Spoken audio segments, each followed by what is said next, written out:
right, by now, guys, you know I love talking about old wrestling. What you might not know is it's not my real passion. My real passion is helping people save money. My real passion is getting families out of apartments and into houses.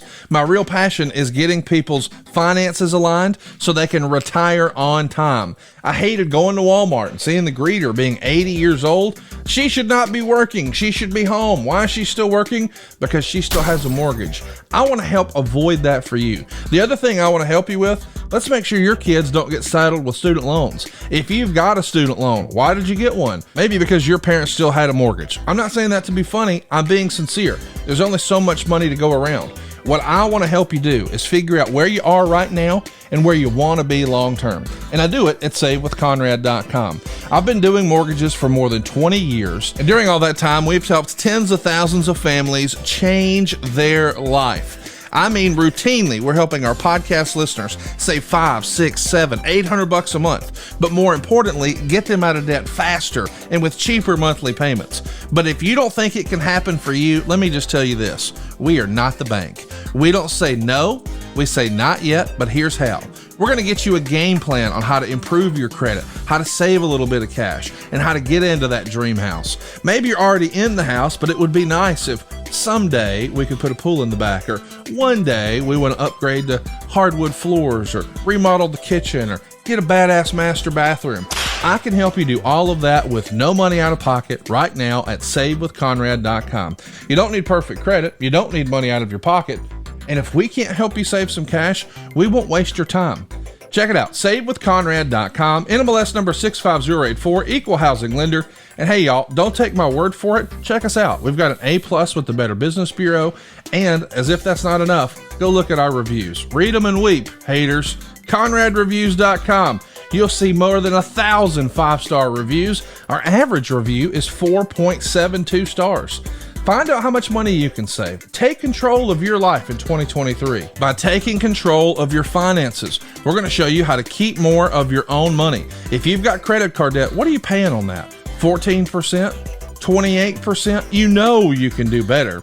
With the mortgage, though, you may not know this, the interest you pay is tax deductible. And we can even show you how to skip your next 2 house payments. So if you could get a lower monthly payment, pay your debt off faster, get a greater tax deduction at the end of the year, and right now, right after the holidays, skip your next 2 payments, buddy, this is the biggest no-brainer in the history of the world. Find out how much money you can save right now for free at SaveWithConrad.com, or hey man, shoot me an email directly, Conrad@SaveWithConrad.com.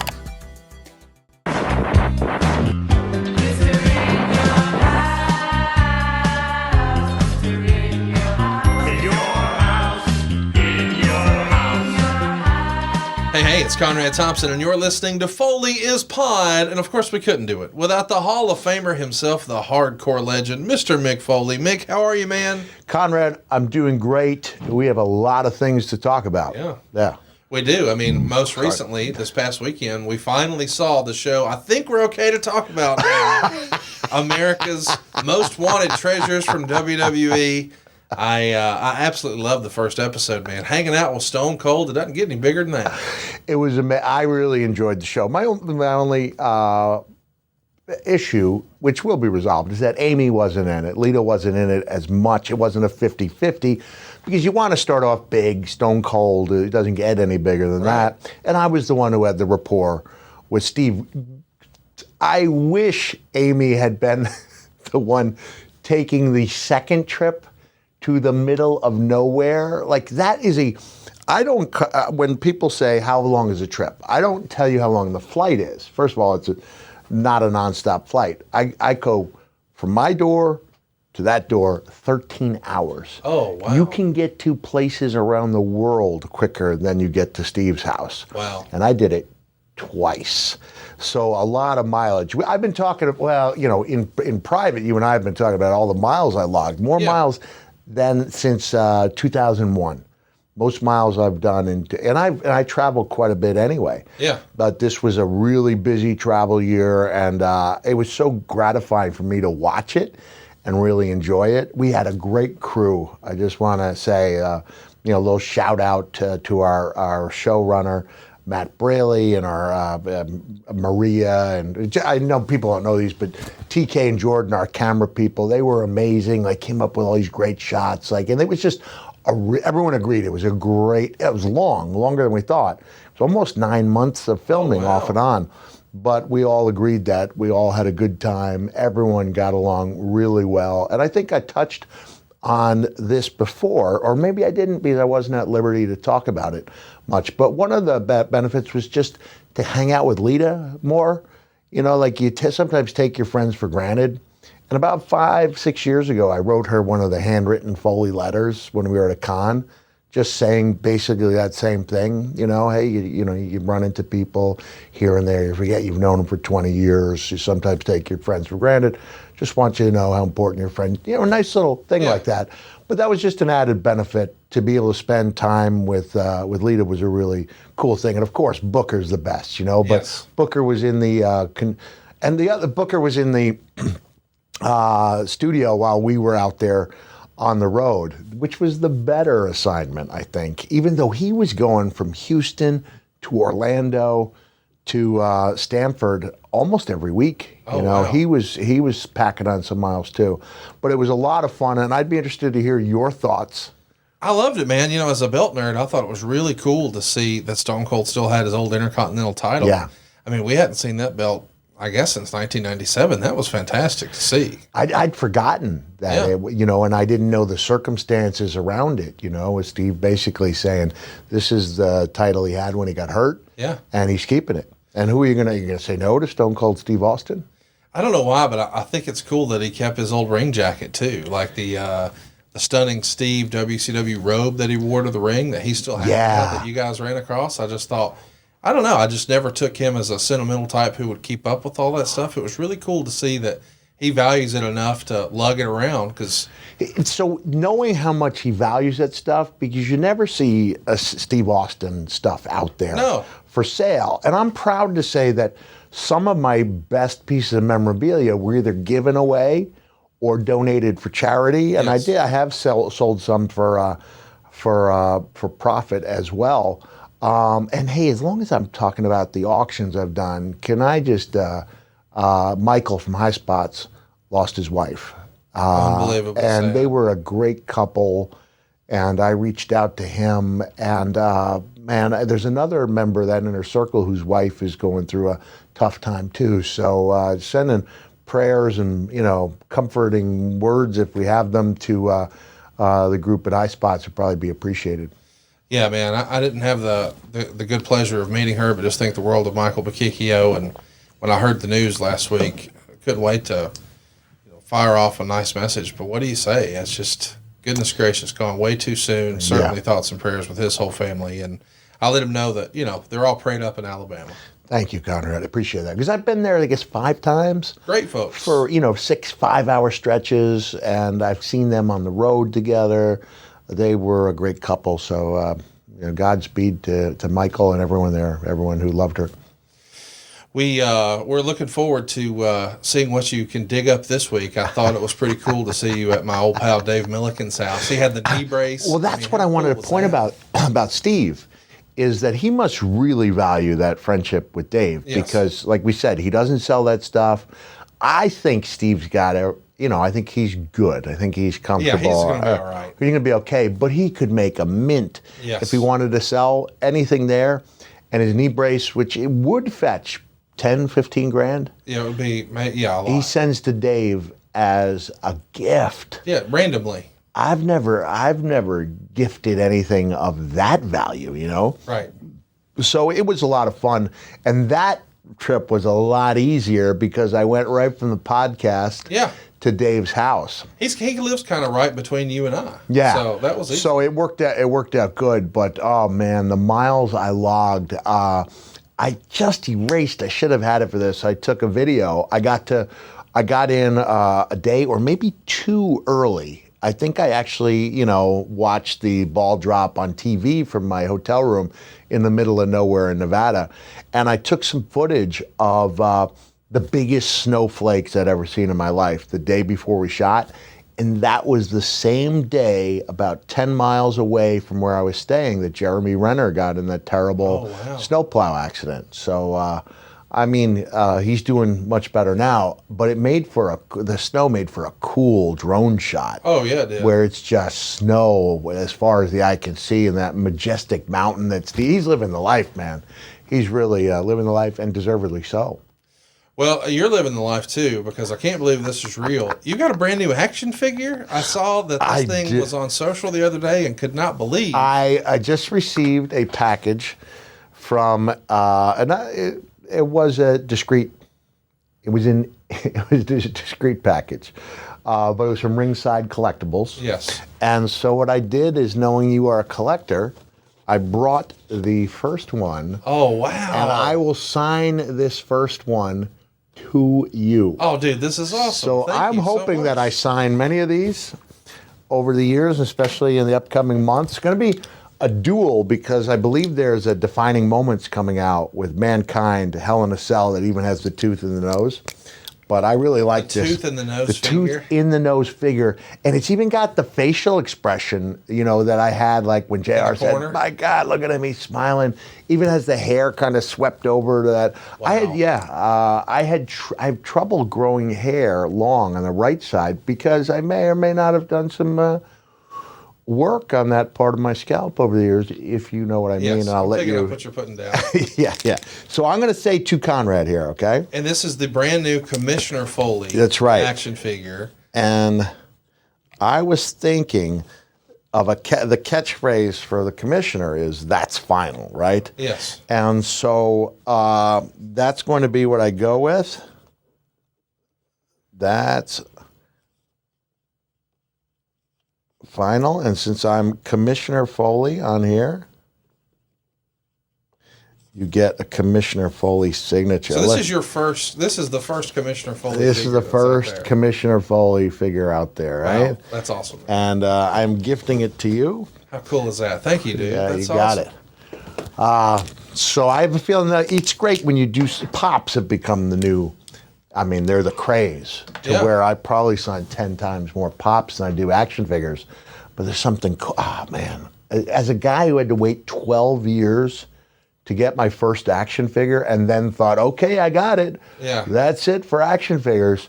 To still be getting stuff 27 years later, like, it's thank you WWE, thank you Mattel, Ringside Collectibles, and all the fans who create a demand for it. Really appreciate it. What was your first action figure? It was my 1997 WWE figure with the brown shirt. When Jax was doing them, and they did not have the technology yet to make the faces accurate, so they just had like a sculptor work on them. Like notoriously, Steve Austin's looks absolutely awful. There were a couple of Steve where they didn't get Steve at all. But there was something charming about those old action figures, and that was my first one. And like I said, I honestly thought it'd be my last one. Right. I just missed out. I left WCW right before they did the action figures. I really wish there would have been a Cactus Jack Galoob back in the day. That would have been awesome. I love those old 91 WCWs. There should have been a cactus. Oh, man, they were awesome. You could beat on them, the Cactus Jack. Yeah. Remember Rocky II, where the guy's trying to sell him on the Rocky doll? He's like, you can beat on it, you can do anything you want. So the Cactus Jack could have absorbed enormous punishment. Like, you could run it over with a car. But it was not to be. We've had a couple great Cactus Jacks out there. I am still really pushing for both Mattel and Funko to do the three faces. Oh, yeah. I think they're leaving money on the table for the company and for me, because I would love to sign those. Hey, tweet Funko and let them, we want the three faces. Everyone, and just make it not a protest, but a nudge. Nudge. Funko, we want those three faces of Foley. Yeah, we do. Yeah. We also want to catch you this Sunday night. You're going to be a part of our regular Sunday evening programming.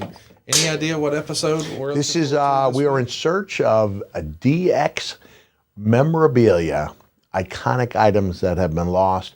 I had a really good time. Part of the reveal was already made on Raw several months ago, because we did track down the Jeep that was used in the WCW invasion.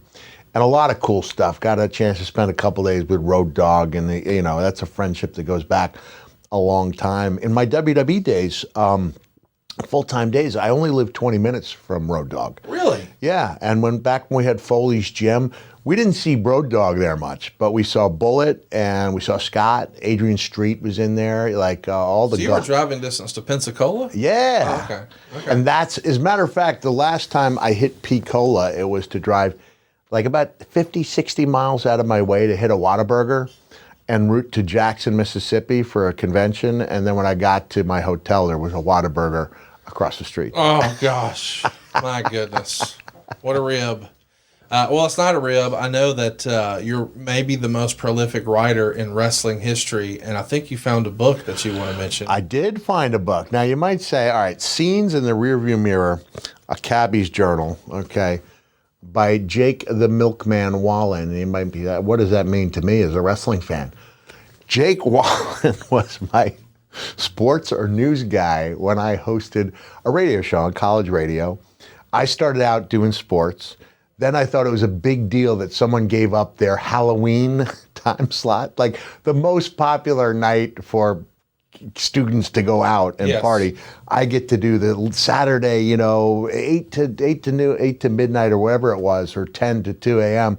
And then the next year I had a Saturday night slot, which nobody wants. And the year following that, I got into the wrestling, so I had and then it was a veteran. So by the time I met Jake Wallen, I was in my second or third year of college radio, and he came in as Jake Wallen. I started calling him the Milkman, and at first he was like, I don't know what that means. And I told him there was a wrestler. He was an enhancement. He was like, when I say glorified, I mean glorified in a positive way. Bischoff loved him. Jake Milliman. Mm-hmm. Yeah. He was a glorified enhancement guy, but he was a fighting enhancement talent. Yes. And he looked like an Amish wrestler even before Amish Roadkill. And he put up a fight. He barely, if ever, won, but he was kind of over. But his name, Jake the Milkman Milliman, very close. Jake the Milkman Wallen seemingly means nothing, but I gave him that nickname in 1985 or 86.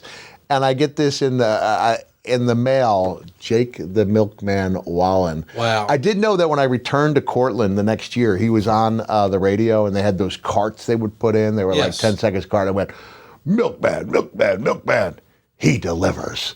And I was like, doggone it, he has taken this nickname and run with it. And almost 40 years later, he's got a book out, Scenes in the Rearview Mirror by John the Milkman. But he is the same guy who I knew as Jake Wallen.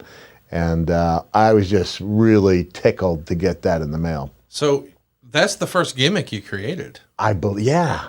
I'm like Dusty, right? How about that? Look out, Starcade. My goodness. Take a seat, Great American Bash. Can I just propose something? Yes. Topic of discussion. Yes. Because this is Ask Mick Anything, right? Yes, it is. Every time I come here, I marvel at the signed items you have. And you have something signed by J.J. Dillon with the original Four Horsemen. Yes. Not even the originals, because Ole was in the original. Yeah. I'm going to put it out there. I know this is sacrilege. Uh-oh. I'm going to put it out there that the Bloodline may be the most successfh faction in wrestling history. I pay great. Oh, I can see that look on your face. Reason being, Grillo, you agree with me? Well, Or are you saying? Well, hang on now. Define success. Are we saying, now, I don't think there's any comparing the Horsemen to the Bloodline. I think as far as historical significance, you could argue the Horsemen because they were maybe first. The NWO really revolutionized wrestling, though. Are you going to make an argument for the Bloodline against the NWO? I am, because the NWO, because the Bloodline has not yet been diluted greatly with red NWO, red Bloodline. The B team? Yeah, as far as making an impact, in an immediate impact, I would say the NWO. But I believe Bloodline's in the discussion because of the length of time they've been together. Yeah. Because of that, the amazing Sami Zayn work. Look, JJ was great. Oh, Paul Heyman's the man. Paul no Heyman, argument. yeah. Paul Heyman's the man. Paul Heyman's the man. And people forget there was that rotating cast of characters to the point where it stopped being a big deal to be in the Horsemen. And we've kind of just willingly forgotten some of the incarnations. Oh, yeah, they kept it around longer. I see what you're saying. Yeah, I'm saying Pillman, that Benoit and Malenko and Jeff Jarrett. Roma. I was going to skip that one. Yeah, there is Roma. No, I'm with you. So listen, I think I was really curious where you were going with it, because if you were going to say financial success, it's clearly Bloodline. Yeah, right. Like, just as far as the overall value to the company. Now, as far as money drawn to tickets and all that, I mean, T-shirts, like that NWO T-shirt, my God, it's still a top 10 seller right now. It's just So I think there's an argument, though. As a matter of fact, we're going to do that as a poll over at Foley Is Pod. What is the most historically significant faction of all time? Is it the Bloodline? Is it the Four Horsemen? Is it the NWO? Is there another one you want to put in there? You want to throw DX in? Because I think we should throw DX in as well, because we're talking about them and they were huge. But I'm putting Arn, you do the podcast with Arn and Ole were state of the art. Oh, yeah. But Jay and Jimmy, man, the length of time they've been together. Longest reigning. And it really is a bloodline. Yes. And it's really unfair to compare anybody to Rick. Roman's a completely different type of champion. Yes. But man, it's been a great years. Yeah. And the slow build. I mean, it wasn't a slow build. It was no secret. That Vince was pushing him as the guy when you could argue he wasn't the guy or didn't deserve to be the guy. But man, I think no argument for that now. Yeah, he is the guy, and I think in a strange way. Forgive me if we've talked about this on the show before. The pandemic episodes may have actually aided Roman in that no one had to put up with the what chants, and you could talk directly to the audience. Because you didn't have to tune them out. Yeah, you didn't have to tune them out. And I know when you're out there, with a crowd, you kind of get into a cadence. It can be difficult to tell any kind of story, even if it's, if you don't have a catchphrase or a pop, every 10 to 15 seconds, people might tune you out. So I think that, and also, sitting under the learning tree of Paul Heyman was an amazing thing. The Usos, I haven't been watching the product like I used to, and that's been the case for a couple of years. So when I do tune in, I can see the changes. Yes. And so one day, it seems like I'm watching the Usos, and they're just doing the Samoan chant. Yes. And it seems like the next day they're cutting these promos where they know the ending to each other's lines, but it doesn't feel rehearsed, and they just taking off like a rocket. Add Sami Zayn as the X Factor, and I would put Sami up there. I know it sounds crazy given with the type of worker that Barry was, how popular Luger was, the respect that Ole had. But after those three guys, there's really no other fourth horseman that sticks and makes a lasting difference. So those are my reasons for saying Bloodline, at the very least, deserves to be in the conversation. And I think scholars and wrestling historians can argue the merits for themselves or among each other. Let's settle the debate right now over on Twitter at Foley Is Pod. Is it the Four Horsemen? Is it DX? Is it the NWO? Or is it the Bloodline? Since you brought up JJ, I think we can both agree. JJ, great guy. Yeah. I mean, legendary performer. So glad he was a part of the wrestling family. However, the Horsemen were still the Horsemen without JJ. Yeah. I don't know that the Bloodline is where it is without Roman. It feels like to me when you go back and you think about the moment where the crowd sort of changed their opinion on Roman, where maybe we all came around, is where we had that tight shot of Roman, and as the camera started to pull back further and further, the reveal was it was Paul Heyman sitting next to him on the couch. I think it all changed that moment for Roman Reigns. Would you agree with that? I've got to sneeze. Even though that statement is nothing to sneeze at. I come in and out. Right. I don't see too much. But when I saw Paul Heyman, yes, my tribal chief. Yes. Like just locked in. Think of how ridiculous that It's silly to in say. the world of, He made it work. yes, my tribal chief. And he says it so seriously. He says it so seriously. He holds that title belt like it's precious gold. Oh, man. You He know? had so much to the presentation. He is the George Costanza of wrestling, and I mean that in a good way. And that he can say some seriously silly stuff, but deliver it with a straight face. Yeah. And I'm reminded of the old Costanzaism. It's not a lie if I believe it. That's right. And Paul Heyman believes it, man. Oh, yeah. At least when he's out there, He believes it. he believes it. Every he word does. he's saying, it comes through that way. Well, we hope you believe what we're saying because we're doing a fun episode today. Ask Mick anything. Before we do that, may I state the reason for this colorful attire? It is the attire I was wearing for the official promo photo day for Most Wanted Treasures. So unless I'm sadly mistaken, Grillo will be flashing up that photo. Can we make that happen? And I'm wearing We're going to talk about the pants. the Women for Sheriff pants, a gift to me from my friend Elizabeth Cook, who can be heard on Outlaw Country Apron Strings. She's amazing. She's not only a phenomenal performer, she's a great performer. Best known for her song, Sometimes It Takes Balls to Be a Woman, which is What is the design on the pants? it's a badge. That's a badge. Yeah, okay. so I think Elizabeth may have been running for sheriff at one point. I'll clear that up with her, but she sent me some swag, and I just returned home from a 2-week loop, and so I showered and put them on, and they've been with me ever since. They look really comfortable. Thank you. They are really comfortable. Let's jump into it, man. I'm so excited to talk about this, but before we do, we got to plug what everybody had a lot of fun with last week. Lane Bryant is over, brother. You can grab your Real Men Wear Women's Clothing tee right now over at FoleyIsPodShirts.com. Man, I had a lot of fun with the discovery of Lane Bryant last week. Did you see any feedback, hear any feedback about Lane? I did not, but I do know when I put out the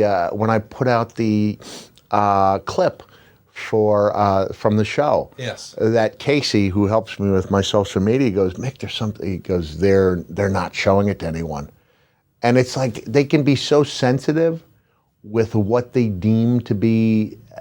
As I said, real men wear women's clothing, and I think that was seen as a hot button issue. Oh, I forgot all that stuff going on in Florida. Yeah, okay. and so they didn't show it to. That's My right goodness. You can tell right out of the gate when they're showing it to somebody. It's the algorithm thing. Yes. And I guess it hit some nerve that's in the algorithm. That's crazy. They didn't show it to anybody. And now, has there been negative feedback? No, I've not seen anything negative. I think people loved you dancing around to that song from Silence of the Lambs. I mean, my God, it's an all-time great Foley Is Pod moment. I'm working. I've got to get Casey. We're going to work on a video that is a conglomerate of Tuck-It songs. Oh God! And we'll try to debut that in the near future. I can't When wait. I was readying my defense, and I was going to be like, "Oh, so you're afraid that me wearing tights that were meant for a plus-size woman is going to interfere with the ultra macho world of trunks and knee-high boots, right?" It's the exact same.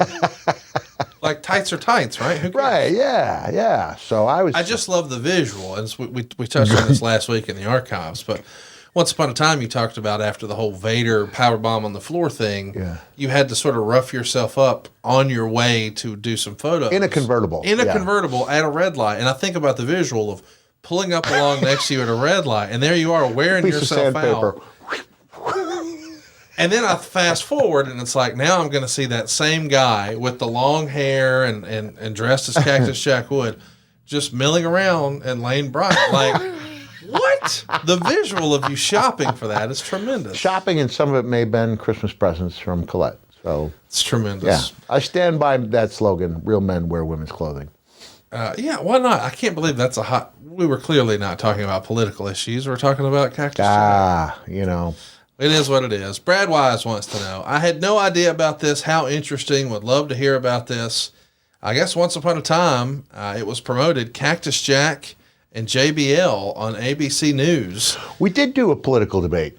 A political debate with JBL. I don't remember that happening. When was that? Yeah, that was live on ABC World News Tonight. I think it was at midnight. I could be wrong. It was Jay. I think it wasn't Jake Tapper, but it was one of the big guys at CNN doing it. The 3 to 5 p.m. guy. How does that come about? Like they want to. Well, you know that we had been. I had worked on the Smack Down Your Vote campaign for a couple of years, and I think JBL and I approached Vince with the idea of doing something just to show that we cared, and we weren't just, hey, go out there and vote, but we were passionate about the issues. I mean, this time during the Iraq War, right? You'd be hard pressed to find somebody who thinks that was a great idea, right. But at the time, that was a really volatile situation, and to take a stand, to talk against George Bush, I mean, you're going to lose some fans over something like that. But I think more importantly, we had a good debate. We did, and the University of Miami debate team participated. Wow. They came in afterwards. We were really worried because 10 minutes before we went on the air, there were like 100 people in a 3,000-seat theater. And I remember Stephanie saying, look, we're just going to have to shoot the guys. We can't shoot the crowd. And it turned out Chris Matthews had some kind of a live thing on the campus. And as soon as it was over, it flooded in. The first thing I said got a huge pop from the crowd, and then they had to be admonished. They weren't supposed to cheer or boo or do anything like that. But we had a good debate, and I remember hanging out with JBL afterwards, and we both felt like we'd been a part of something productive. He got to say his piece. I got to say my piece. I remember one of the a couple of moments that stand out. It's difficult to get people to listen to rationale and deep reasoning. It's easy to create a catchphrase. And I said, I referred to what George Bush was doing as a suck it presidency. It was a catchphrase presidency, wave the white flag, we're going to stand, and now it's been so long, but it was like his catchphrases will come to me. And he was more of a catchphrase guy. And then JBL said, I can't believe Mick Foley just said, suck it presidency on the air. And then when the University of Miami debate team comes in, JBL's guy, I think we had 2 people with us, and the first guy goes, okay, it's his time to speak. He goes, I just want to say what an honor it is to be in the same room with Mick Foley. And JBL takes his cowboy hat, throws it up in the air. Like, that's amazing. What a way to start your debate, to say it's an honor to be with the guy. Your opponent. Yeah, your opponent. But it was fun, and it proved that you don't have to be uncivil, and you can disagree without being disagreeable. And I'd love to see our country get back to that. Yeah, I think we all agree that, we're too divided these days. There's a big division about JBL, too. Yeah. I've been fortunate enough to meet and spend some time with him in recent years, and he's just a tremendous guy. I really get along great with him. But if you read enough, you'll see where some people had less than awesome experiences. What was your experience like with JBL? Well, I used to travel with him in Dutch quite a bit. It seems like a lifetime ago that I shared. That was 96? Yeah, 97, maybe 97. It was because I originally was traveling with Leon, and then it was clear, Leon was staying at places, above and beyond what I was looking to spend. And then I teamed up on the road with Al Snow and Marty Jannetty with the famous New Rockers that they had. And that was a lot of fun. And then I don't know how I ended up with JBL and Dutch. So at one time I remember going to see a show in Vegas with JBL. So yeah, we were roommates from time to time. I think he bought into the culture where, in football, where the upperclassmen were rough on the. Yeah. And that's never been my thing, and that carried over to the way, he treated the newer people in WWE. Not something I agreed with. That's not my style. But look. It, you know, I mean, A few generations ago, it was called ribbing. Yeah. And then eventually it became hazing. And that's probably a more accurate description. yeah, I think he hazed a few people. Yeah. You know, like I was there on that trip. Forgive me for not knowing if it was Iraq or Afghanistan, because I went to both, where he was pretty tough on Chris Masters. And people, I remember reading the kayfabe sheets that they said people lost respect for Masters or they didn't stand up for himself. But it was joking, you know. I mean, it was, you know, it was joking, but it was a lot. You know, it was constant. Masters lost a jousting match to one of the service members. And, you know, when you get on those Yes. things, I was on there one time, I could barely even stand, you know, with the balancing issue. And Masters never heard the end of it. And Masters kept on, like, challenging JB. And JB said, hey, NCAA champions don't play JUCOs. That was his line. Oh, I see. And so he could be a little tough on some people. I think that's changed over the years. Yeah. You know, I think he has matured and learned the hard way. You know, that's not the way to treat people. Right. And so, yeah, I think if you spend time with John today, you find a different type of guy than. Totally But at the agree. same time, I remember traveling and John's driving and I'm in the car with him and Dutch, and there's a motorist in distress, and he just pulled over, you know, changed the flat tire, whatever the case was, and he did what a lot of people think about doing, but don't He take did the it. time to do. And it wasn't even a matter of, you know, what should I do? Is it a decision to make? You know, he grew up thinking, I think his father was a man of the cloth, I think. And John would sometimes, you know, I think he would contribute in the church a little bit. And so there was a very kind side to JBL. To this day, as well. a good portion of his time is spent working his nonprofits and charities. Yeah, and, yeah. You know, rugby for third world countries. I mean, he does a lot of stuff. Yeah, he does. He definitely does. Rick Stiles wants to know, first time you ever went to Holiday World in Santa Claus, Indiana. Growing up in this strange little theme park, it always fascinates me to see people reference it. So tell us about Santa Claus, Indiana and Holiday World. A couple of weeks ago, I was wearing my Santa's Candy Castle shirt from Santa Claus, Indiana, arguably the nation's oldest themed attraction, I think from the mid-1930s. I had heard about it, and I was, at that time, I could still do the roller coasters. Dewey and Noel were aficionados like I was, but I don't think either one could go on that trip. And so what I did is I reached out, to the local Make-A-Wish Foundation, and I spent the day at the park with two Make-A-Wish kids and their family. So it didn't count as their wish, you know, like it didn't count as their wish, but it was a cool way to spend the day. One of the boys passed away. But another one who'd had a heart transplant was at my show in Bloomington a couple years ago. And he says he has great memories of that first trip. And since then, I guess I've been there about 3-4 times, but more importantly, I love the town. Yes. You know, I've done a couple signings at my friend Kevin's Candy Castle. I did a book signing for the Santa memoir at the historic church in Santa Claus. So it's a real good connection there. I really enjoy it. Brandon Warren rather, wants to know, what individual thing in your career hurt the most? What was the worst pain you felt in a wrestling? We were talking emotionally or physical? He wants physical, right? The scoop? Give me both. You got an answer for emotional, it sounds like. Hey, this business, wrestling's at least as tough on you emotionally as it is physically. Really? And I say that even as a guy who, you know, suffered physically from time to time. More than most. More than most.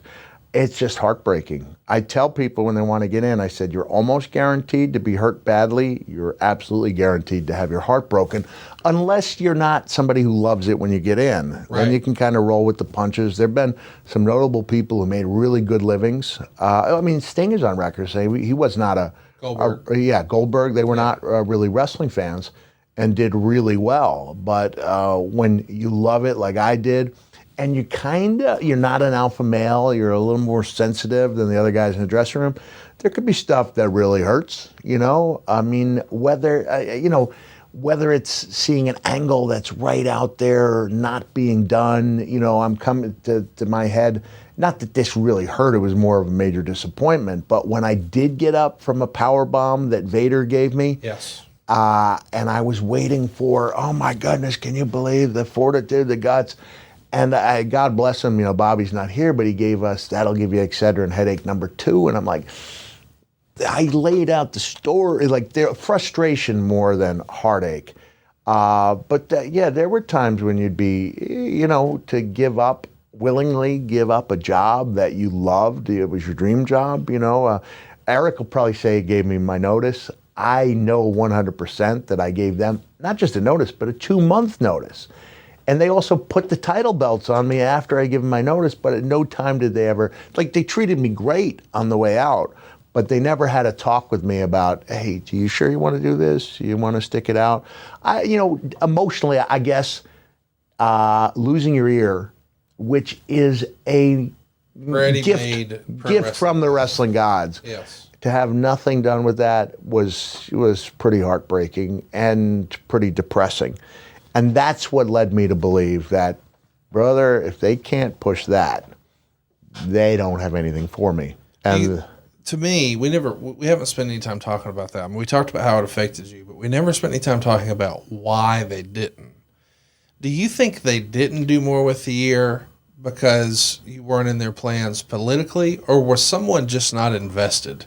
Because if someone is really invested in what's best for this company and what should we do, then that feels like that's laying in your lap. It's ready to go. It is. I mean, maybe we can have somebody check, but I'm not sure I had an advocate like Cornette or Jim Ross.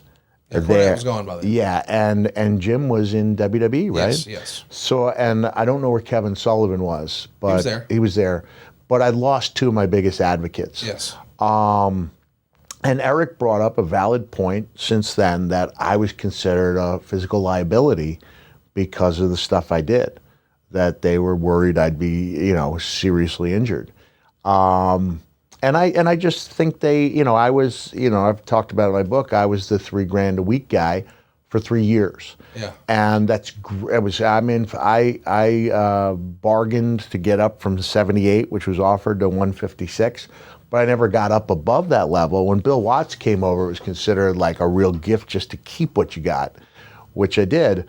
But you can, WCW, I think it's fair to say, worked themselves into a corner where you couldn't be a top guy unless you were making top guy money, but you couldn't make top guy money unless you were a top guy. Chicken and the egg. Which is why you tended to see a lot of the same names on top for years at a time. I mean, they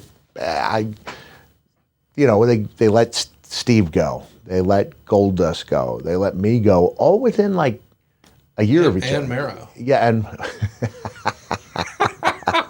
well, Mero wasn't so much they let him go as he went for greener pastures. Sure.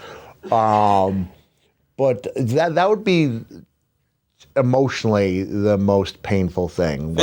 Physically, I'd say the year is up there in the top 3, along with things I did in the cell. But actually, the most painful thing I ever felt, even though I will sometimes give the ear as an answer, when I do my shows, because it's more readily understandable. Demonstrable. Is I dropped an elbow on Ron Simmons off the apron at the Clash of the Champions anniversary, and I thought I fractured my pelvis. It was a torn abdominal muscle. When the x-rays came back negative for the fracture, and they told me I'd torn an abdominal muscle, I couldn't believe, I was so let down. I didn't understand then that torn abdominal muscles are career enders in many sports. Hockey, Bill Goldberg, abdominal muscle. And he said, quote, I couldn't do anything. I was a piece of shit. I will curse occasionally, but I don't need it there. I don't need to play that hand just yet. And I could not believe how much it hurt. I did a commentary about 10 minutes after that match, maybe 30 minutes. I did it with Jesse and JR, and I held my own, which I was really proud of. especially because I was doing it in a degree of pain that, is pretty unique. So there you go, torn abdominal. There you go, torn abdominal muscle. Brad wants to know, did you enjoy your time on Foley? I'm not. I used a line in my book, but it's a different day and age. So I certainly couldn't say that I woke up 2 days later and my genitalia had turned completely black, but unfortunately it remained the same size. I can't say something like that in today's day and age. Okay, anymore, all right, so I won't. No, thankfully you didn't. Brad wants to know, did you enjoy your time on Holy Foley? We did. I've heard a few people knock it over the years, like saying that I was putting my family out there. But I defy anyone to spend 10 weeks working with their family to be paid pretty well to do a show that we really liked, that we thought was a good show. I thought the error made was, if it was on USA, I think it would have gone 3 or 4 seasons. Right. WWE was so high on it that they thought it could do the impossible. To me, it sounded impossible. They thought it could persuade non-wrestling fans to get a subscription to a wrestling network. I just didn't think that was feasible. And I also didn't think they should have, I don't think they should have divided the 10 episodes into 2 seasons.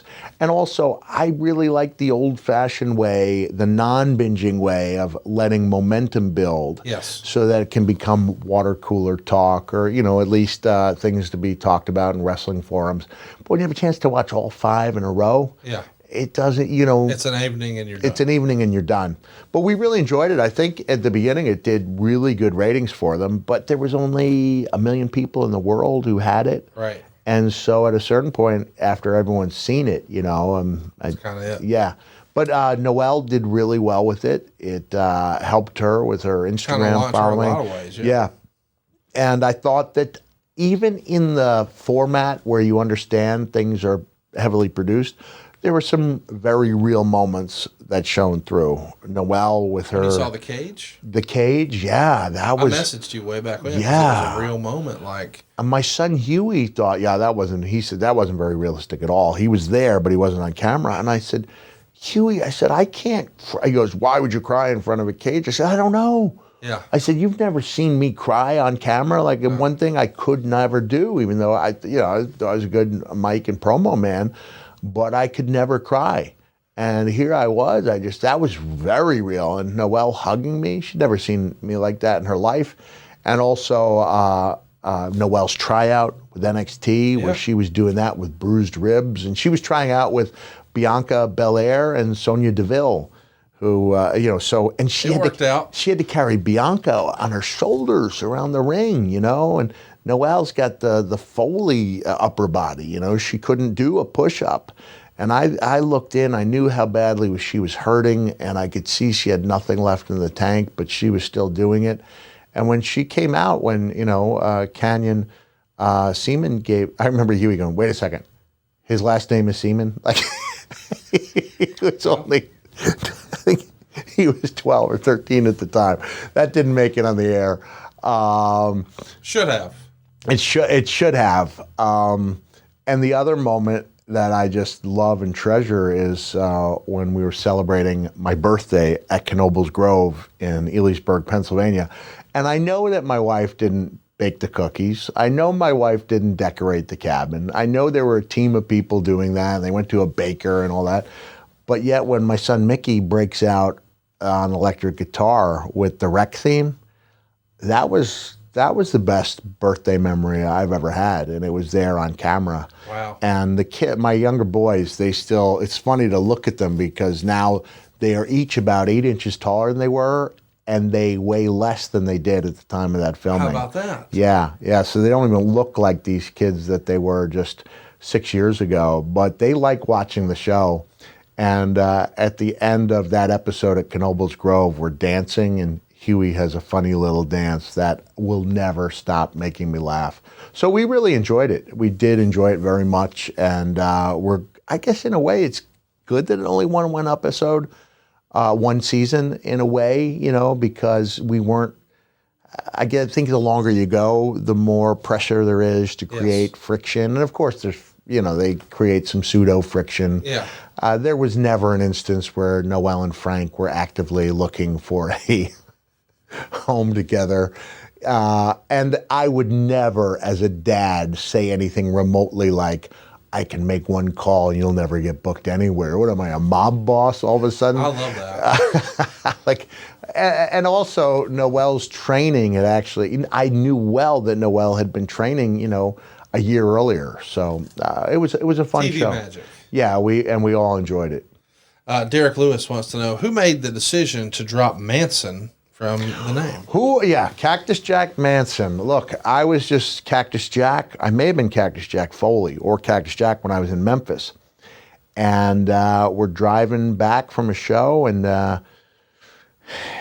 Robert Fuller is in the front seat. He goes, Jacko, we kind of resemble that Manson feller. And I said, oh, Robert, he was a foot shorter than I was. He weighed about $120. I said, you're just thinking of the eyes on the cover. Oh, he was on LSD or something. And he was on the cover of Life magazine with those wide eyes. And I said, that's what you're thinking of. And then when we work a taping with World Class, he mentions to Eric Embry that I look like that Manson fella. And next thing I know, I come into World Class, I come down to the ring, introduced as Cactus Jack Manson. And I immediately said something. I think Robert was there, if not that week, then the next week, because Robert was in and out of Memphis and World Class. And I said, Rob, I don't, that's the wrong kind of heat. And he goes, Jacko, not too many jobs for a fellow with a body like yours in this business. You could ride a good gimmick a long way. And at that point, I stopped protesting. I did kind of bite into it. Used it in WCW. But as soon as I left WCW in 1990, I realized that wasn't the Cactus Jack I wanted to be. And I just asked promoters to stop billing me as Manson and just bill me as Cactus Jack. Didn't hurt. Didn't hurt. It came out pretty good. It worked out. Denim wants to know, who is someone in the wrestling world that your opinion has done a 180 on from when you first saw them until now? I wouldn't say it was a 180 on Daniel Bryan, because I recognized that he was a great wrestler. I didn't know he could have the mass appeal. I thought it'd be limited to that die-hard group, but Daniel became one of the most beloved characters in WWE, so I would not have seen that coming. And I think The Rock would be the other notable example of a guy that just didn't seem to be getting it. And as soon as he, biggest babyface pop I received up until my official babyface turn. And I didn't even have an official turn. It was just a gradual build after the JR interview, which was really an organic way to become a babyface.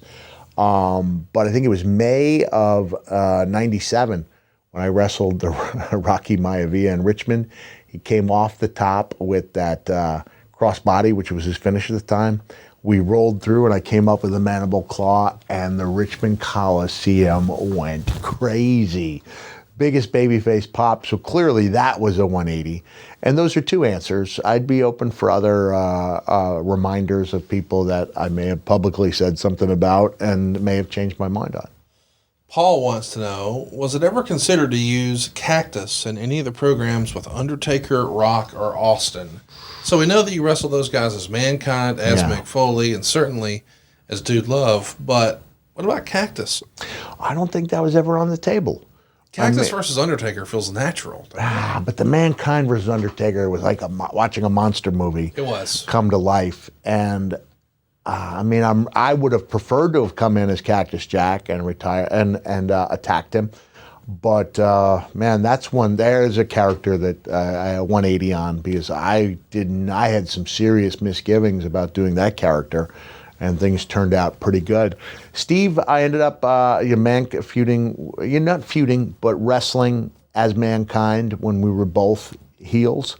Then when he was a babyface, had some of my favorite matches with Steve as Mankind. And then I worked where I really cemented my image, my legacy as Mr. In Your House, were those two back-to-back Dude Love matches, Dude versus Austin. So it would have been Unforgiven and Over the Edge. Yeah, I'll argue that once Cactus Jack was in WWE, it wasn't quite the real Cactus Jack. That's just the way I feel about it. I feel like that your early 90s WCW, especially 91, 92, and 95 Japan ECW Cactus Jack were the best incarnations. If you had to go back and just pick one, like this is Cactus Jack, is it WCW, is it Japan, or is it ECW? Or I guess it could be world class. It's the promos in ECW, and it's just trying to turn what some people call garbage wrestling into a surreal spectacular on many nights in IWA Japan. There were other nights where you would literally not see your opponent, let alone talk to him. And in that case, now you're out there with, where I've got the almost zero Japanese that I speak, and the guys I'm in are limited, and also they would be bleeding by the time 10 minutes before the gimmicks were even introduced. Right. It was considered almost like a badge of honor to go down for a long period of time. Not the Terry Funk. How did that happen? Talking about the shedding of blood. So there was sometimes your expectations were reasonable, and that you just wanted to work hard and have a pretty good match at these house shows. But as far as being that guy who really believed, I would say the match I had with Terry Funk on January 10th, 1995 was the one I'm proudest of, because the lengths that we were willing to go to put that little promotion on the map. And I haven't seen that match in many, many years. It might not hold up. It might just seem like a series of grotesque moves, inhumanity to man. But at that time, without being able to talk to Terry or see him, and to go out there in near freezing conditions and put on a match of that caliber and sacrifice that much, especially Terry, deservedly so, was making a lot more than I was. But that's the match I'm proudest of, because the lengths that we were willing to go to put that promotion on the map. Summer's coming. Are you ready to unveil your beach bod? Well, Manscaped is here to ensure your body is ready for the wild with their game-changing full-body grooming and hygiene products. Don't be the guy at the beach with Austin Powers' chest hair and if you grew some winter man tits, the least you can do is try to make sure they're hairless. It's time to get ready for hot guy summer by going to manscaped.com for 20% off plus free shipping with the promo code FOLEY. Manscaped is dedicating to helping you increase your confidence and level up your full-body grooming routine with the Performance Package 4.0. The kit comes with the Essential Lawnmower 4.0, waterproof cordless body trimmer, and a ton of other liquid formulations to round out your grooming routine. Whether you're trimming your chest or the treasure chest in your pants, this is the best trimmer on the market. Their trimmer features a ceramic blade designed to cut hair on loose skin and to reduce grooming accident thanks to that famous advanced skin-safe technology. You can even trim an arrow pointing to the promised land if you're bold enough. I think Dude Love would have been proud of that. Inside the Performance Package, you'll also find the Manscaped Crop Preserver Ball Deodorant and Crop Reviver Ball Toner. It's an anti-chafing ball deodorant and moisturizer because we know how painful chafing can be when you're wearing your bathing suit all day. And hey man, let's be real, nobody likes nose hairs. So their package also comes with the Weed Whacker 2.0, and you get 2 free gifts: the Shed Travel Bag, which is a $39 value, and the patented high-performance, reduced chafing Manscaped Boxers. If you're wearing sandals, you need to make sure that you've got the Shears 2.0 nail kit. Having the right tools for grooming is essential, so do yourself a favor and always use the right tools for the job. Get 20% off and free shipping with the promo code FOLEY at manscaped.com. That's 20% off plus free shipping with the code FOLEY at manscaped.com. Trim your chesticles with the besticles. Yambag Jones wants to know, in all the years since your Hell in a Cell with The Undertaker, did any of the boys ever approach you as they were getting ready for their own cell match? And did you have to back anyone down off the idea of doing something off the top like you did? There was the first 2-3 years after I did some match with Undertaker, it almost required something on the top. And I'm glad they got away from that because you can't do that every single year. I think the year after I did it, Rikishi took the big bump into the truck. And you can say, hey, there was, some padding there. But if you're Rikishi and you weigh 370 and you're 16 feet in the air and you're basically trust falling backwards, it's a terrifying thing. I do remember I would talk with Becky Lynch before her cell match with Sasha Banks. I remember talking to Edge, and we had a really good farewell promo when I left the announce position. So I gave him some advice. But those are the only two that spring to mind. Dave McClay says, how did your appearance on Heels come to be, and will you be in season 2? Well, I was just asked. Stephen Amell is a big wrestling fan and did a great job, I think, with Stardust back in the day. And I think he did. Did he help write the show or create the show? If not, then he had a major hand in getting it to development.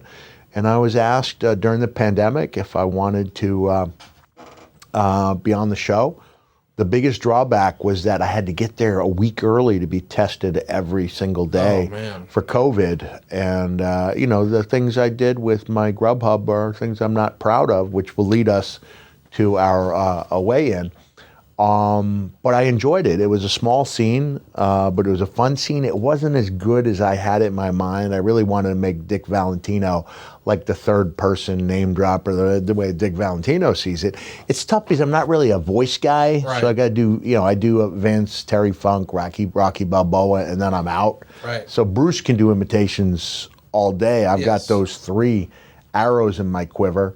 But I guess it was good enough that I'm in the second season in a voiceover where a couple of the men, or maybe I think one of the guys and his girlfriend, are listening to Dick Valentino's show, and it means a lot to be put over by Dick Valentino. That's fun. So it was fun.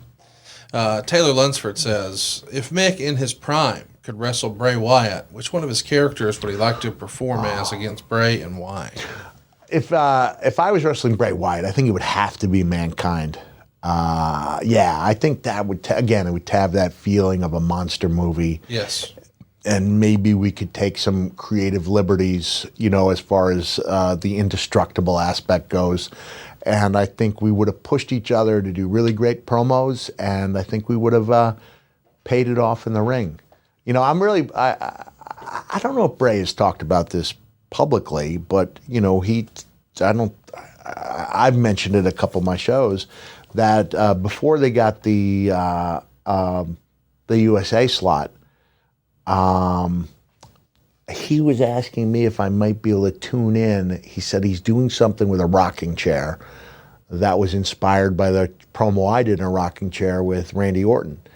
And then when I finally got to see this guy, I was just blown away.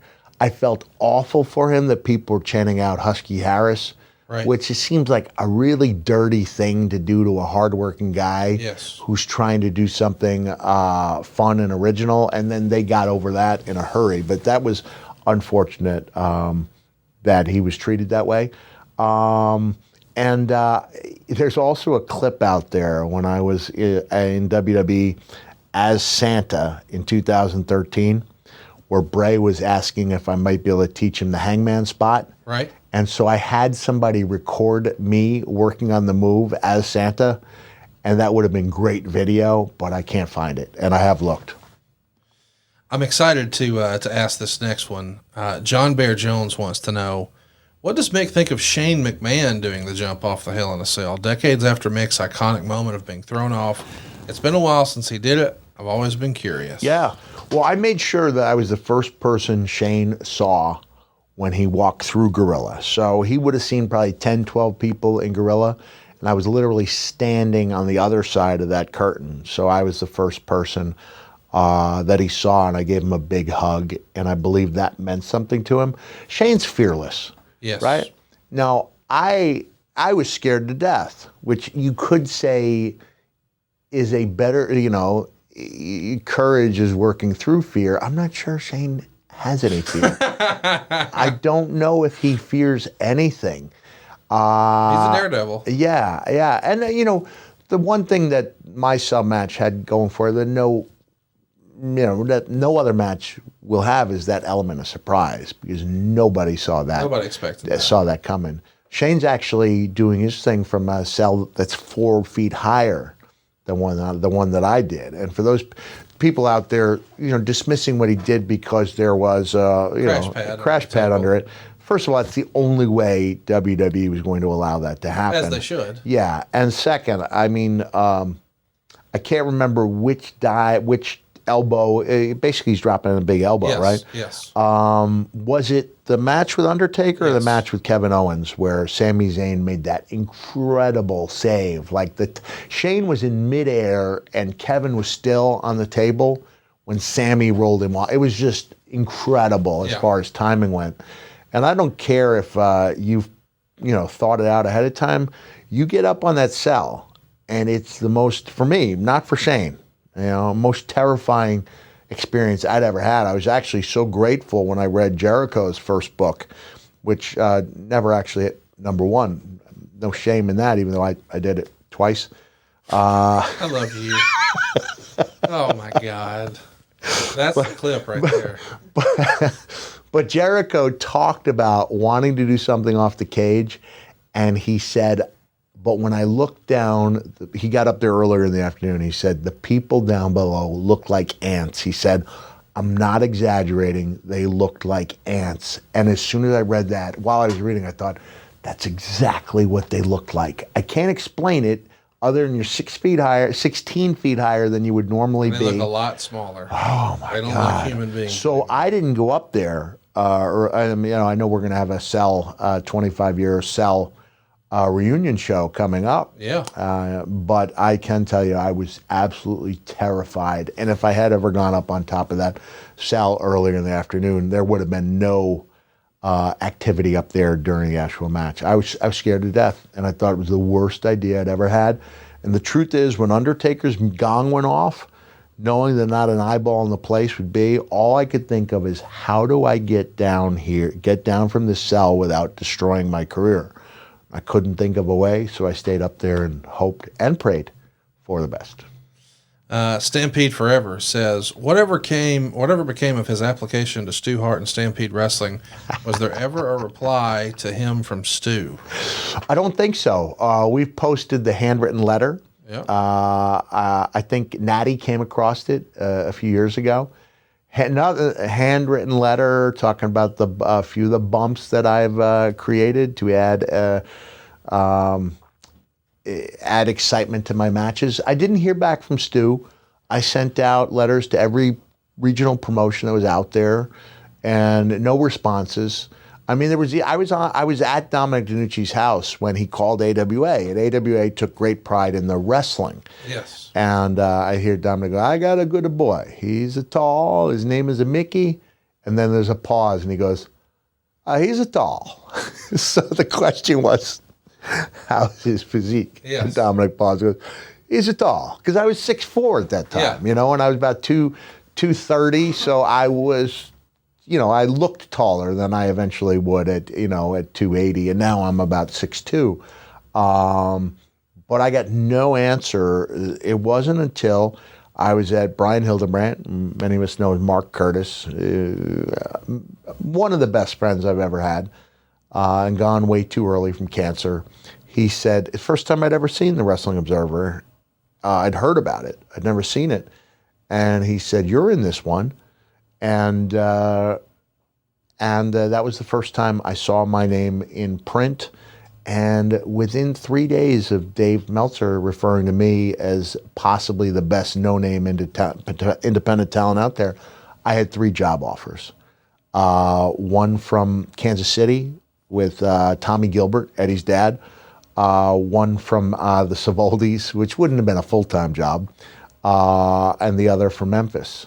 And I remember one of the Savoldis chewing me out, telling me, we're trying to make something out of you. You're going to go there, they're going to use you up, they're going to destroy you. And I think I made the right move. No doubt. I didn't have a great time in Memphis, but it was a valuable learning experience. Carlos wants to know, if you could come back and work a program Any three wrestlers in WWE or AEW, who would they be and why? I think a fatal four-way cinematic. Foley, Cactus, Dude, Mankind. Oh, I love that. We could make that happen, right? That way you never lose.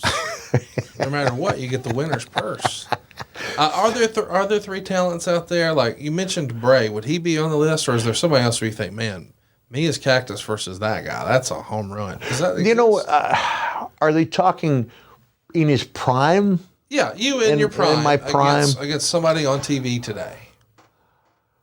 Bray would be one. Yeah. Moxley would be a second one. And then an outside the box talent who would be a polar opposite style to mine, which I always enjoyed and took as a challenge to incorporate like a flying style and put a Cactus Jack stamp on it.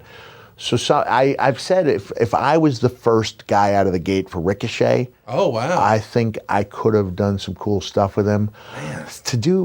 I think it's worth a moment to examine just how incredible Seth Rollins has been. Oh yeah, and how he is so great, and now the character is, people are with it, man. It's incredible. I have to admit, I didn't get it at first. A lot of people didn't. But boy, it has resonated in a major way. Kudos to him for having belief and staying the course. He's the man right now. And maybe this Christmas we can air or maybe I can even, through the miracle of editing, we can edit in the Christmas video that was sent to the family, in which Santa does his best to duplicate the Seth Rollins laugh. Really? Yeah. Oh, yeah, we got to find that. It was one of my favorite videos. But a guy like that who is maybe 10, 15 pounds heavier than Shawn Michaels, if that, but a guy who would be small enough that I could have done power moves in my prime, like I was able to do with Shawn. Yes. Where I was able to do the back suplex into a crossbody through the table at Mind Games because I knew I could do it safely with him. So your picks are Seth Rollins, Moxley, and Bray? Yeah. Not Ricochet. Right. Okay. I'm going to go Seth Rollins. You went 2 out of 3, The Shield. I guess I am. All right. I guess I am. I wouldn't mind some main event pay with Roman either. There you go. Hey, now. Yeah. That's going to be fun. Paul Heyman and in his prime Cactus Jack. Hard to beat. Hard to beat. Yeah. Ed wants to know, Mick, I was at your first match in the mean streets of Clarksburg, West Virginia. Mm-hmm. Nathan Goff Armory. Any stories of the famed armory or the area in general, good or bad? I like that we got somebody there who was at your very first show. Yeah, I've got an appearance coming up. Can't remember the exact town, but people could check my schedule, realmickfoley.com. Where I just sent out a video to the store, and I mentioned that my very first match was in West Virginia. The deal was I learned in Pittsburgh, a little geography for you fans out there. Pittsburgh is western Pennsylvania. Yes. Pittsburgh had an athletic commission. Ohio, which was just to the west, and West Virginia, which was just to the south, did not have an athletic commission, which meant it was much cheaper to run small independent shows, pay the talent, either $10 or $25. Can't remember what I pulled in for those shows. But I do remember my first show, my first match. I thought I was going to dip my toe in to the shallow end. And 10 minutes before the show began, Dominic pulls me and Kurt Kaufman together and says, you and Kurt, go 10 minutes and no punch kick. So I defy anyone, any historian, to find a 10-minute Cactus Jack match without a punch or a kick. It wasn't 10 of the best minutes of my career. Fortunately, we had done a high spot earlier that day at DiNucci's Gym, was cutting edge by the standards of the day, leapfrog drop kick. And when I called that spot, I failed to specify with Kurt which one of us would be leaping. Oh. Because it's one of those moves where it can be interpreted either way. Yes. So I've been down expecting Kurt to leapfrog over me. He comes off head down expecting me to leapfrog over him. And there is a collision like two bull elk in a mating ritual. That hurt. It hurt. May have been my first wrestling concussion. And it's embarrassing. And it's embarrassing, and even more embarrassing is not realizing you should not attempt the move you just botched again. I called it a second time, this time a little angry, leapfrog drop kick. Once again, failing to specify which one of us would be leaping. So you both jumped that time? No, we both put our heads down again. Oh, my God. God. We had 2 in-ring collisions. It could not have started worse. But I ended up having a few good matches there in Clarksburg. I mean, you could have, in theory, after that happens the second time, just rolled out of the ring and walked right out the door out of embarrassment and been like, no thanks. Changed my mind. Imagine. And fortunately, Brian Hildebrand's dad, Regis, he was a pretty good photographer. So he captured a couple of in-ring photos, and then there's that cool photo where I'm clearly trying to figure out what this character's supposed to be. I got the tube socks pulled up past the boots Danucci had sold me for $25, and I'm giving the old. I got the shades on. Oh yeah, of and course. the number one. It was you're searching. You don't know what the character's supposed to be. But yeah, that was my first match, and then Shane Douglas and I went on to have a few good matches in Clarksburg as well. I think it worked out. Yeah, it worked out okay.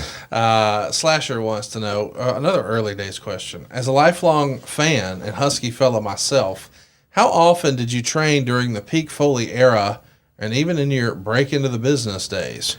We all know back then you lived in your car somewhat. So what was a Foley training regime like? Hey, I put something out on Instagram, and it was quickly coined Cactus Jacked. Is that a deltoid? That is a deltoid peeking through. Look, I had a really limited genetic hand that I was playing with, and I remember Frank Dusick, who was one of the promoters at World Class, coming up to me and saying, he goes, people look at you, they don't think you work out. What I hear is that you work out hard and you work out smart, and you just have no genetics. That's exactly the case. That's exactly the case. I was in there 4 times a week, doing chest, shoulders, triceps, one day legs and back, doing cardio all 4 days, working on the midsection, doing all the stuff of that era, the rest pause, the going down with the dumbbells where you start heavier, just going down the rack, and by the time you're to the 10 pounds, you're completely shot, but you're just willing yourself through. And I was doing the protein and all the things you're supposed to do. It just wasn't meant to be, brother. Wasn't meant to be. But I worked out really hard, and I know guys like Steve would say that I never blew up. I knew I did, but I could go. I remember there were a few people who would see me on the old school Stairmaster, the one with the actual stairs that revolve, and be like, I've never seen a big guy who can do that. So I worked hard. Colette, my wife, and I would go to Sting's gym, which Dewey called Dewey's gym because he loved going there. And this might also be part of the reason I never got any bigger, is that I was constantly cutting promos in my head in the gym. And my wife would say, she would be able to see that faraway look, and my fingers start twitching, my right eye would start blinking, and she'd say, you're doing promos, aren't you? Yeah. I go, yes, I am. So although the work I did in the gym didn't necessarily show itself, except for those photos where you can see the suggestion of a deltoid muscle, man, I thought of some cool stuff to say while I was in that gym. Too Sweet wants to know, ever have any catchphrases you tried to get over, but they just didn't?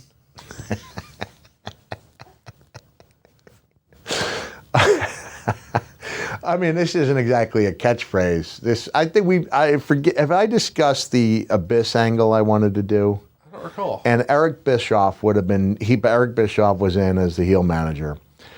This is when Abyss had been taken under the Hulkster's wing. Do you remember? That was actually good TV. Yeah, he had the Hall of Fame ring and all that. TNA, they ran through their angles so quickly that you never really had a chance to enjoy them.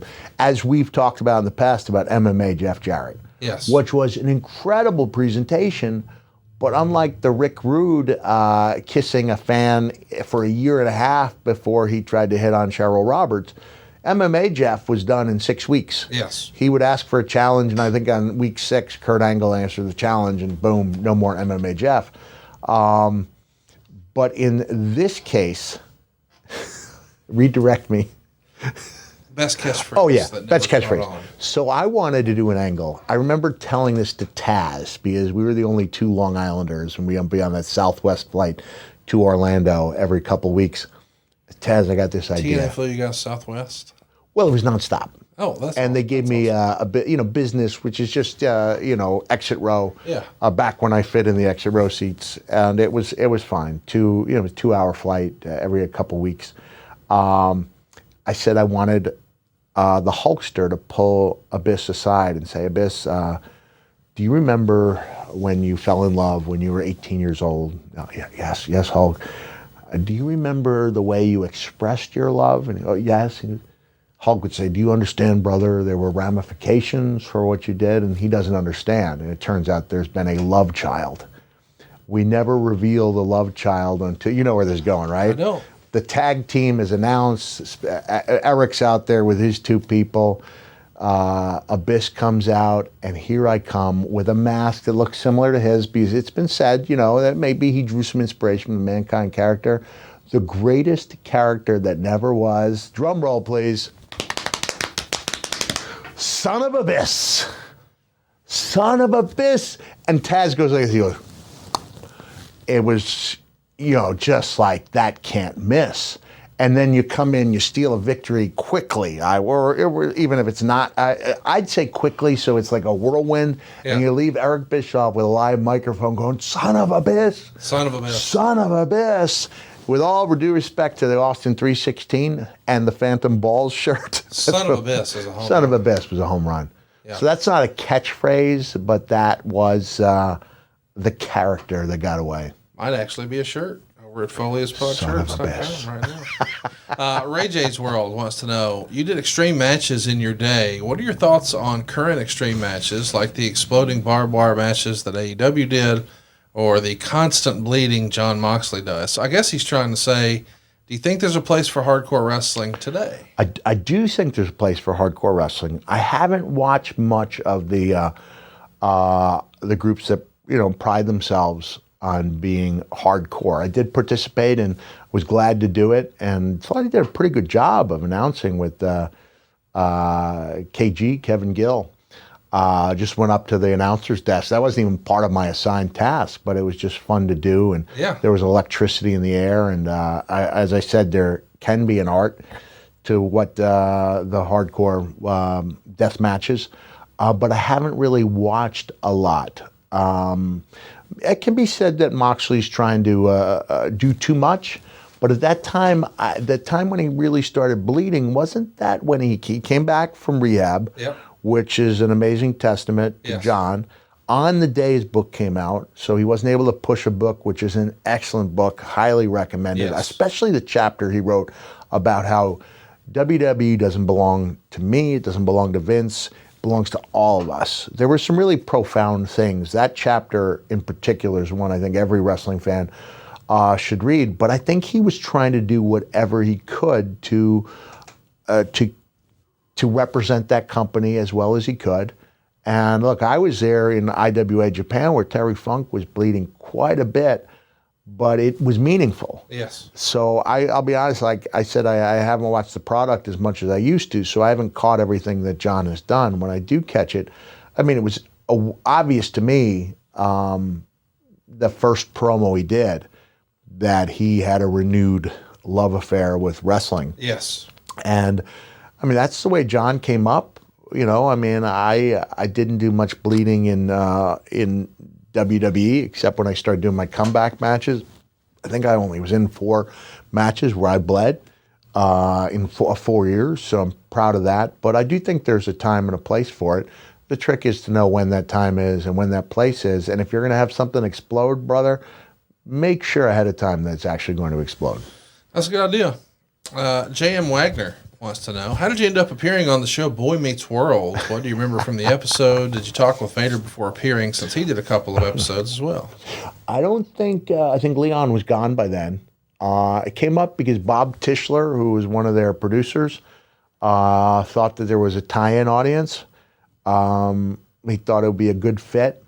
And I guess it went well because I'm still in touch with Danielle Fishel, who played Topanga, and I see Will Friedle a handful of times a year at conventions, and we always reminisce. And just a few weeks ago at a convention, I was brought on as a surprise guest for the Boy Meets World panel. So nothing but good memories from my time on Boy Meets World. R2D2 playing the bass wants to know. I vaguely recall a few years ago hearing Mick mention about spending a night in a jail cell in Glasgow with Kevin Nash. In a jail cell? More about this. Yeah, apparently he thinks he's heard a story or a tease that you were over in... It's the first I've heard of it. Okay. Matthew Gold says, do you think The Rock should come back for one more match? Oh, man. I would love to see Rock come back for one more match. Is next year 40? Next year is Mania 40? Yeah, it'll be the 25th anniversary of his first WrestleMania main event against Stone Cold, which, by the way, was also in Philadelphia. So WrestleMania 15, he's in the main event against Austin in Philly. I kind of think maybe... I have to tell you, I'd like to say that the loudest reaction I've ever heard in ring was when I won the title from Steve. But if you recall, I won the match from Big Show by DQ, I believe, and the winner of that match would referee the main event. Yep. But since Big Show had squashed me on his back, dropped backwards. No magic trick to that, my friends. I came back from a medical facility for the last 5 minutes of that match, and the reactions to everything they did was just incredible, unlike anything I'd ever heard. And I remember Steve, the 3 count, he said, "Thank you, kid." And it was just incredible to be out there. So I think those two, not those two, but I think Rock and Roman, WrestleMania 40. Probably going to happen. Rock might need a friend in his corner. Yeah. Yeah. Who? Probably Cody. A friend. Thinking, right? You have somebody else in mind? I'm thinking of somebody who has been actively promoting his amazing. I'm just kidding. You know Cody's not going to be there in that corner. Come on now. You think by that point, at that point, if you were a betting man, you think Roman's got the title next year at WrestleMania? There's no way. Well, look, man. Looking back on it now, when you ask me if the decision or the result of Drew not winning the title at Clash of the Castle was a mistake, was a missed opportunity, I said it depends. If Roman takes on The Rock, it will not have been a mistake. Otherwise, the ability to absolutely make a couple people along the way, what you gained versus what you lost by not having the huge number. Look, I held the title 3 times for a total of 42 days, give or take a day or two.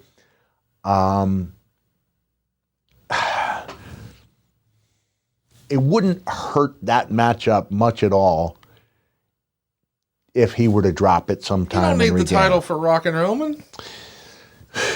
But as if they know now, if they know they can have Rock in a main event with Roman's streak being at that point over 1,300, how many days is he up to now?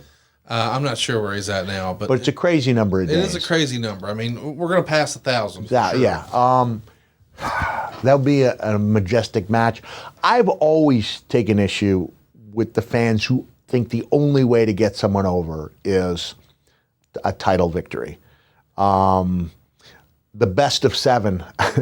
For those of you who don't know, Sean Grande, he's a huge wrestling fan. Amazing. He calls the matches for Bellator, I think. Okay. And he is the Celtics radio man.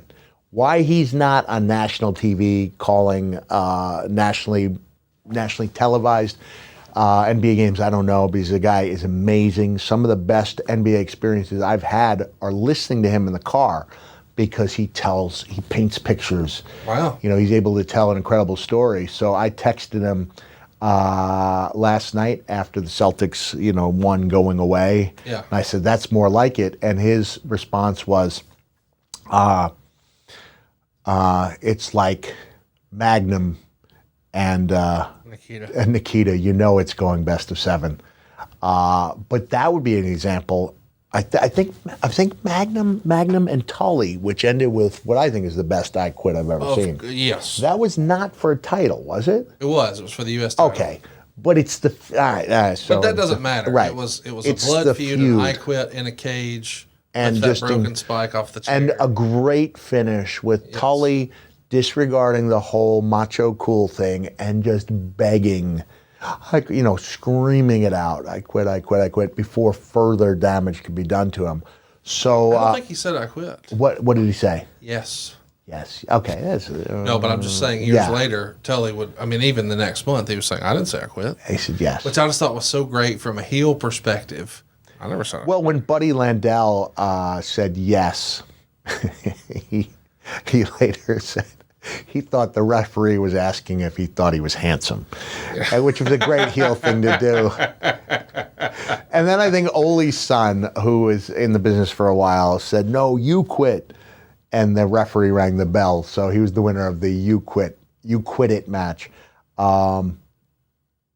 They could have a heck of a feud without the title. Right. They could have a heck of a feud if Roman were to drop the title. But if they feel like they have Rock in reserve for the 40-year anniversary, I think Roman holds that title, which might be why they divided it into, What do you think of that new title?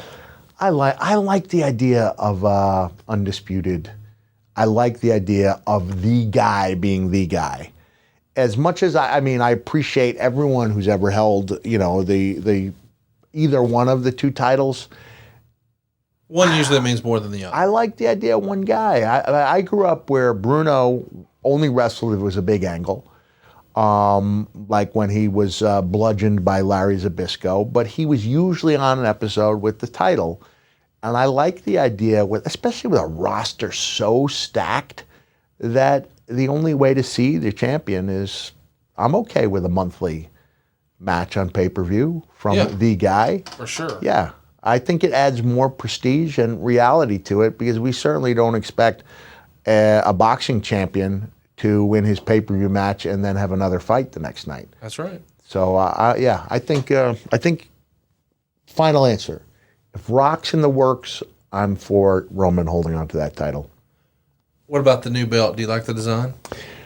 Not what it represents, just the look of the. Yeah, I do like it. Yeah. I was the GM when the Universal title was presented, and I think the fans were just tired and cranky at a moment when they should have been at their peak. For the match, they were focused on the belt. It was 6 hours into, I think 5.5 hours into a show. Long show. I love the idea now of the 2-day Mania. Yes. That was a SummerSlam, but still same point. They'd been through a lot, and they just needed something to focus on, and it was the red title. I will tell you this, as someone who goes to the cons and does in-store signings, I sign a lot of titles.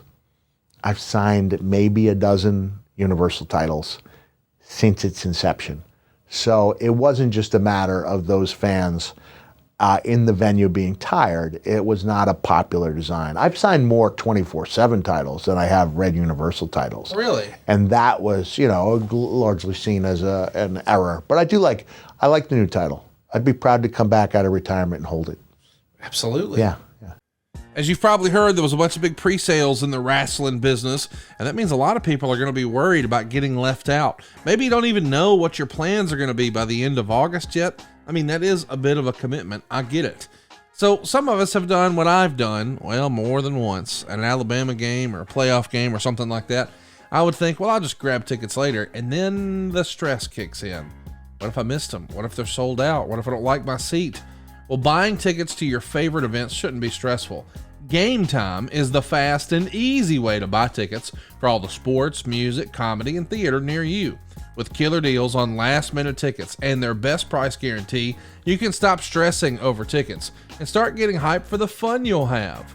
What I enjoy most about Game Time is not just the flash deals, it's not just the last-minute tickets, it's the idea that you get images of seat views. Really think about that. I can't tell you how many times I've taken a look at a seat map and wondered to myself, is this a good seat or not?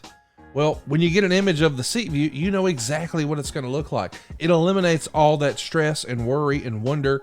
And how about this? Speaking of worry and wonder, you don't want to overpay, do you? You're going to love Game Time's low price guarantee. It's the lowest price guaranteed. Here's what we mean. The Game Time guarantee means you always get the best price. If you find tickets in the same section and row for less money, Game Time will credit you 110% of the difference. How do you beat that? So man, forget planning months in advance. Game Time has deals right up until the day of the event. You get those exclusive flash deals on everything too, man. Football, basketball, baseball, concerts, comedy, theater, and more. Game Time really has it all. And they make it so easy. Just 2 taps and boom, the tickets are on your phone. So snag the tickets without the stress with Game Time. Download the Game Time app, create an account, and use the code FOLEY for $20 off your first purchase. Terms apply. Again, create an account and redeem code FOLEY for $20 off. Download Game Time today. Last minute tickets, lowest price, guaranteed. Angie wants to know, hi Mick, recently found your work and I'm having so much fun deep diving matches. If there's any advice you could give to your younger self, what would it be? I would have added one more move to the repertoire. You want to see it? Yeah. Not the flash, just hold it. If I saw metal objects traveling at me at high speed, I would have blocked them. And I did block the home run swings. No one else was taking the home run swings because I was able to get that hand up I had it perfect. And once in a while, there were a couple times where I didn't get it perfect and paid a price for it. But I wouldn't have taken shots to the head, especially at house shows. And I wouldn't have been dropping elbows at house shows. Right. Especially in front of the smaller crowds. But then it's you brings up the question, if you weren't doing that every night and treating every match like it was your most important match, would you, in this case, would I have ever made it? Probably not. If we weren't talking about in-ring stuff, we're not talking about moves or risks or any of that, and we're talking about what you touched on earlier about how wrestling will break your heart. So I'm asking now from a more emotional standpoint, what would you tell your younger self about just how to prepare yourself mentally for professional wrestling?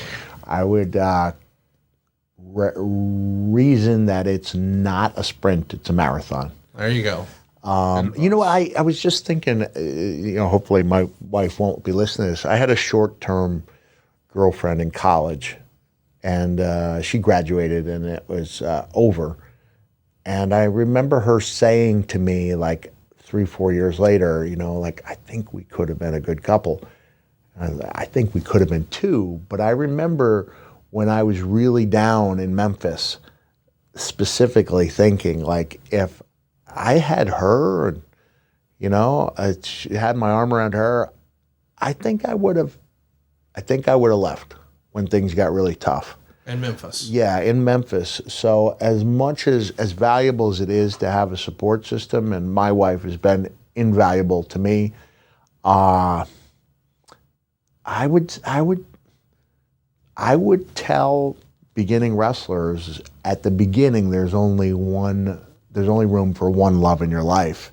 That's right. And if you want it to be wrestling, treasure the good memories you've had and look forward to falling in love at a later time. But when you're in that pivotal moment, I think you got to go 100%. You're saying that from a standpoint of you've got to be selfish in your decisions about your career and things like that. Yeah, and the lonely. You can be profoundly lonely on the road.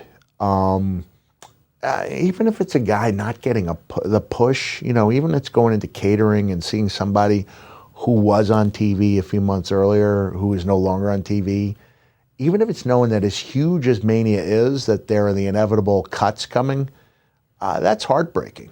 One of the reasons that I stopped going to production meetings when I was announcers, I did not want to know the fate of these superstars. I remember seeing, I won't go into details who it was, but saying, hey, how you doing? He's like, oh, doing good. And I was thinking to myself, no, actually, you're not, because I just heard the word. Vince McMahon said, I don't give a shit about, there you go, dropped it. And then he mentioned the guy's name, and that was basically it for that career.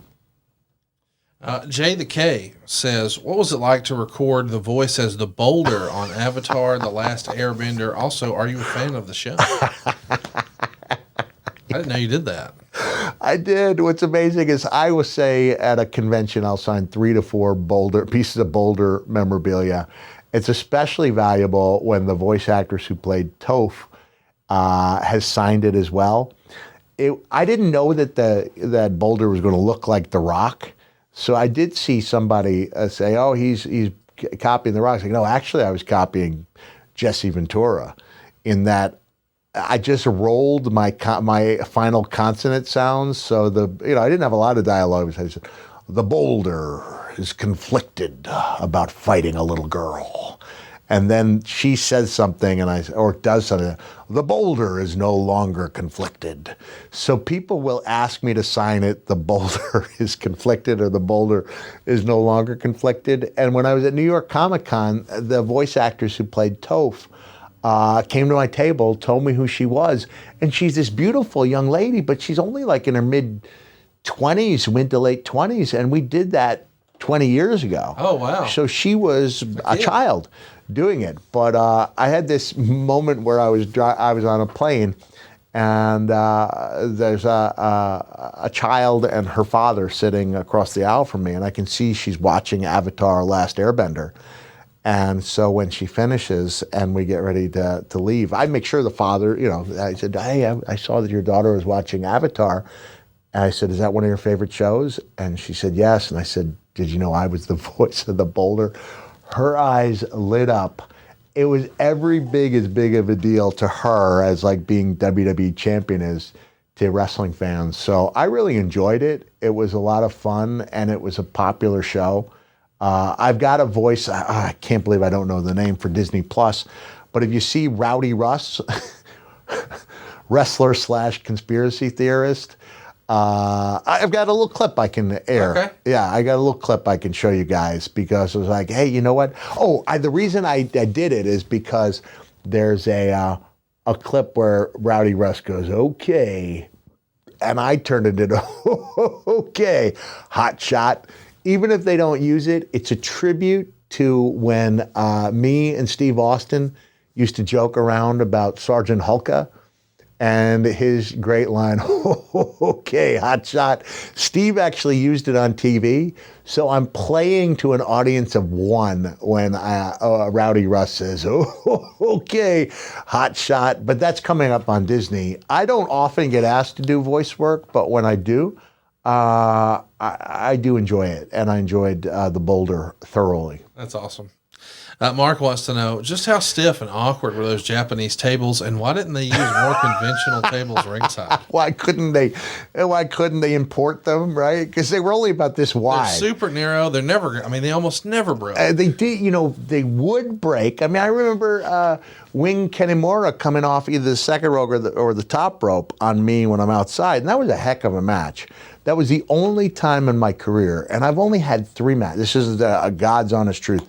Only 3 matches in my life that were planned out from A to Z, and the other 2, I largely planned them out. And this one, Kenimura comes up to me. He's got page after page of moves and transitions, and I look at it, I go, I like it. And I added nothing. He wrote it in English for you. He wrote it in English, or had it, yeah. That's amazing. Yeah. Think about it. And so I've seen Kenimura a couple times since then, but I thought that was a really good match. I was Mankind in WWE. They let me go over there to do that match, and it was one of only 2 matches I ever wrestled for FMW.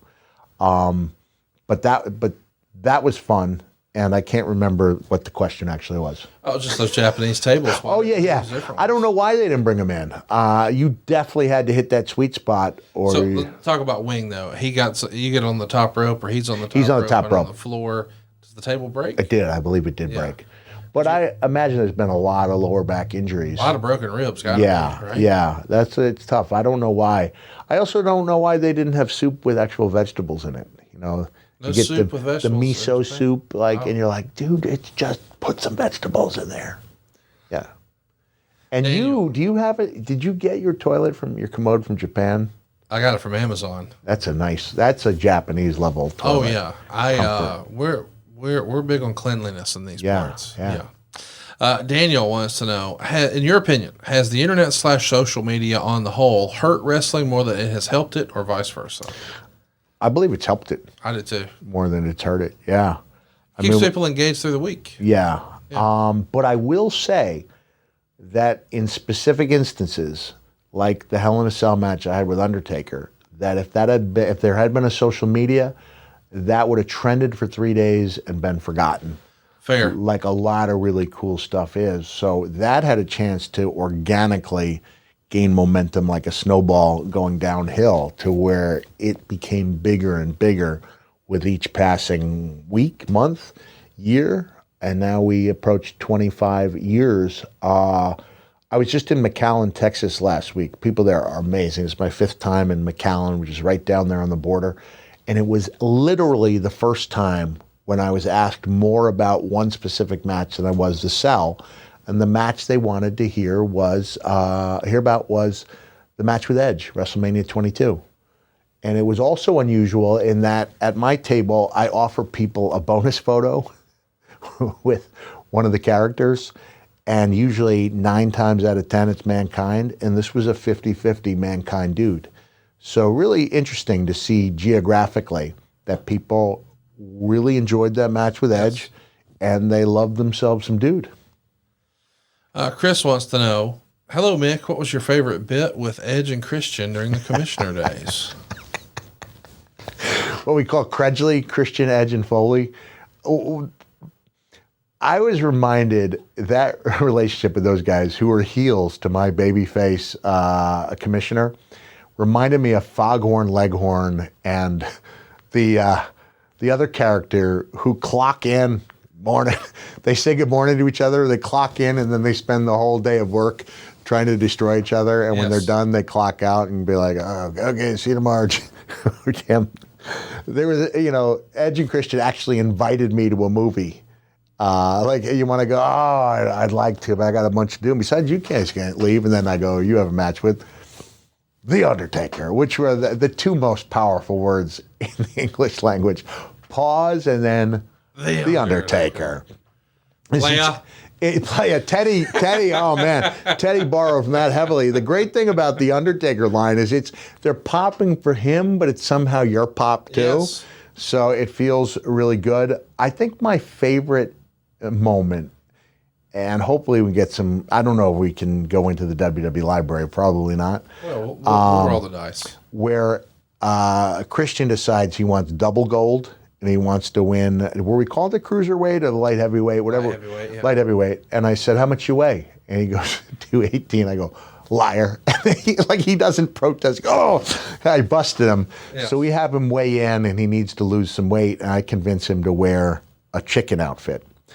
And he dismisses it because it's so ridiculous. And then I tell him a story, real stern and solemn, about an Olympic gold medalist who trained with a chicken suit outfit. And then there's the best cameo in a wrestling video I've ever seen, where Kurt Angle walks by and goes, my chicken suit.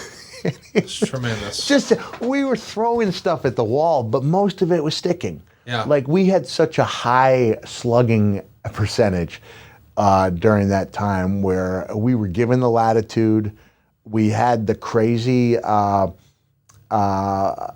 vignettes that Brian Noel, lighting and sound guy, he would find a place in the buildings that would be cool to shoot the vignettes.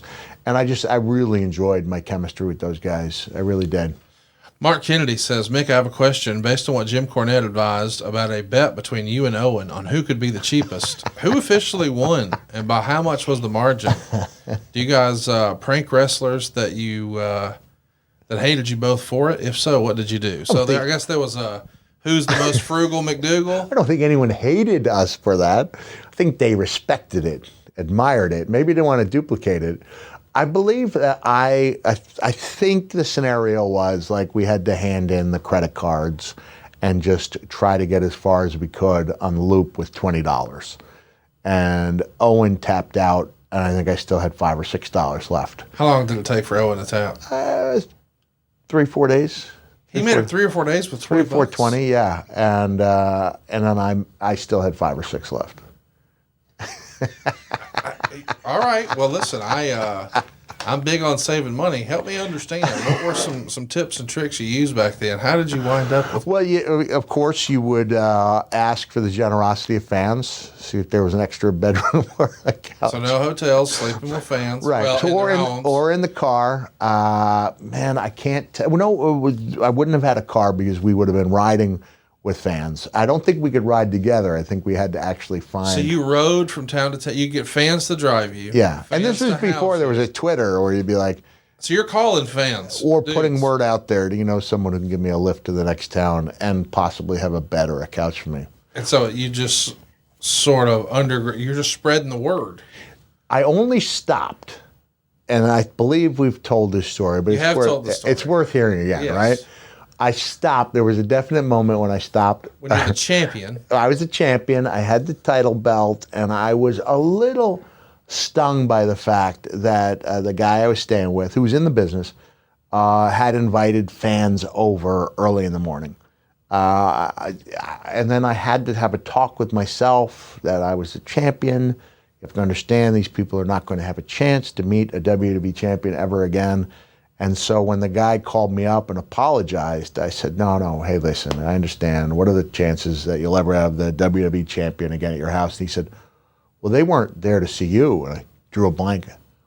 What were they there for? And he said, my girlfriend's a crack dealer. And that was the last time I ever slept on a fan's couch, even though I think he had a spare bedroom for me. My girlfriend's a crack dealer is now the name of this episode. Did you have any other interesting moments, like as you're couch surfing with fans here and riding with like this feels risky? I mean, I was on a couch, like perusing, the coffee table selection, and the fan I was relying on was heavily into the bondage scene. Oh, like, I didn't dare go down to his basement for fear that he'd have Bruce Willis tied up. yeah, the Gimp is down there. I'll tell you, that movie was one of like 3 times. Maybe there's been more than 3 times. And I'll translate this to wrestling in We're that. talking about Pulp Fiction. Pulp Fiction. Yes. That moment, Bruce Willis makes his escape. And even though, who's Ving Rhames. Ving Rhames. Great rivalry. Ving Rhames is out specifically to kill Bruce Willis. That's the reason he's there. Right, that's the reason he's there. They fight their way into this pawn shop and end up knocking each other out. They do a Rocky II finish of sorts, and next thing I know, they're handcuffed her. And Ving Rhames is being treated in a way that nobody should be treated. And you can see the empathy in Bruce Willis's eyes. He escapes, and he is home free, and then he does the little turn, and you're like, yeah. Yes. You stand up in the theater. I'm getting goosebumps now. Yes. And when he walks into the pawn shop, he looks around, and I think he sees the chainsaw, if I'm not mistaken. He gets a sword. Sword, okay. Thinking horror, thinking Chainsaw Massacre. Man, that was one of the best scenes because it was like, I may want to kill you, but nobody deserves What's happening to you right now. And Ving Rhames says, we don't talk about this ever again. And it's understood. So that, I call it a couch jumping moment, even though I was in the theater when I saw that. I call it couch jumping because when I'm watching a pay-per-view, once every couple years, I'll see something that makes me jump up from my couch and cheer. 2 cases in point.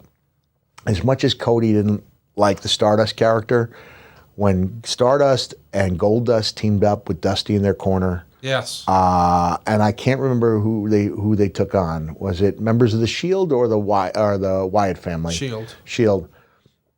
I was so emotionally captivated that I jumped up during that match and cheered.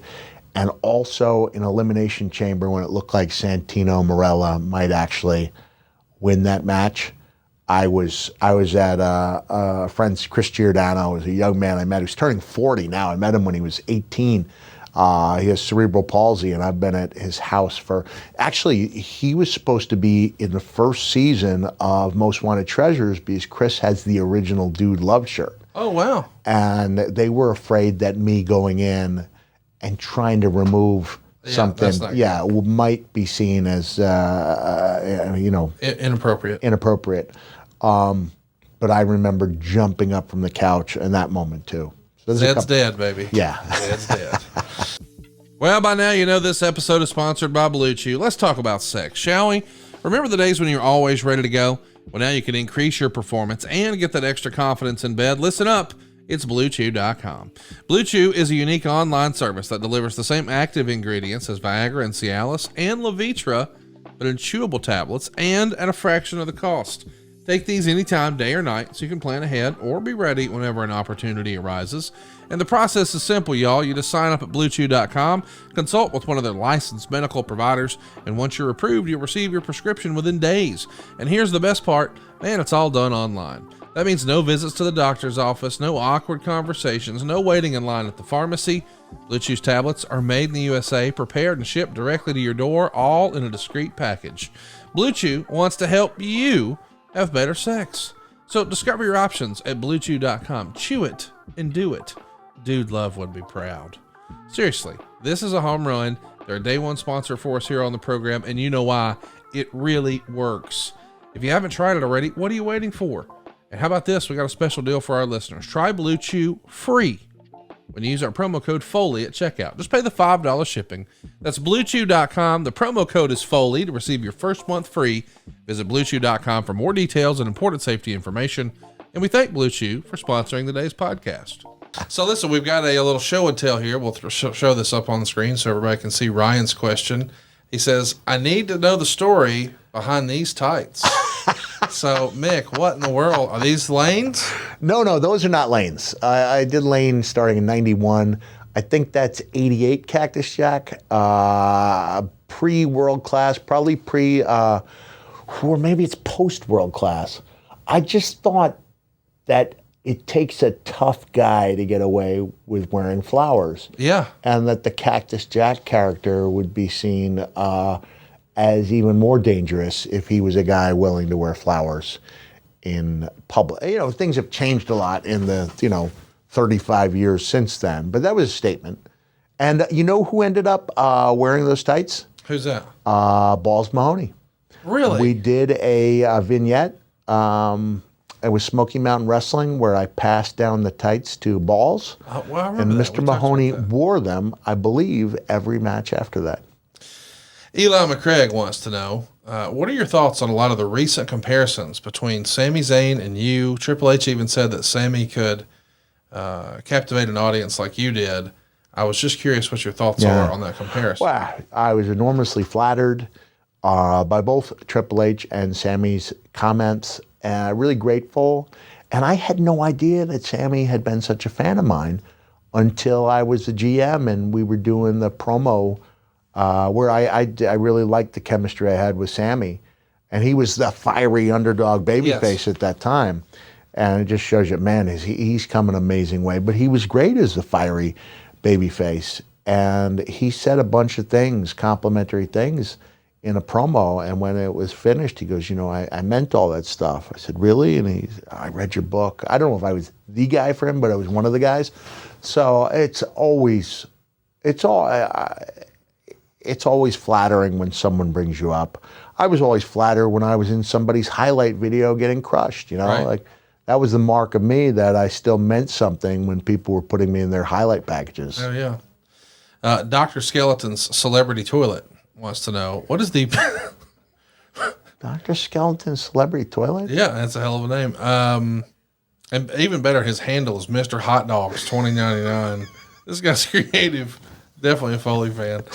What is the biggest, most positive reaction you ever got from your wife? Non-career stories preferred. So, did you have? I guess he's looking for. Let's advice. just say How do my you get wife over- started the Yes movement long before Daniel Bryan popularized it. Boy, that feels like a way to close the show right there. My goodness, how can we ever beat that? Boys and girls, I'll tell you what you won't regret. And that's getting a cameo from our man. Oh, yeah. Mr. Mick Foley. As I understand it, this is a special time of year in the cameo Oh, business. yeah. I was just going to say that it's right before Mother's Day. I'm not doing the Mother's Day video because once you've seen it, it's kind of done.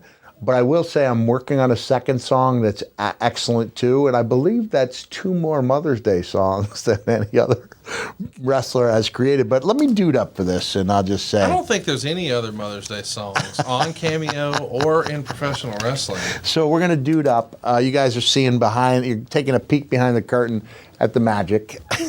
By the way, as you're getting dressed here, I want to remind everybody. I'm not getting dressed. I'm getting duded up. Duded up. My apologies.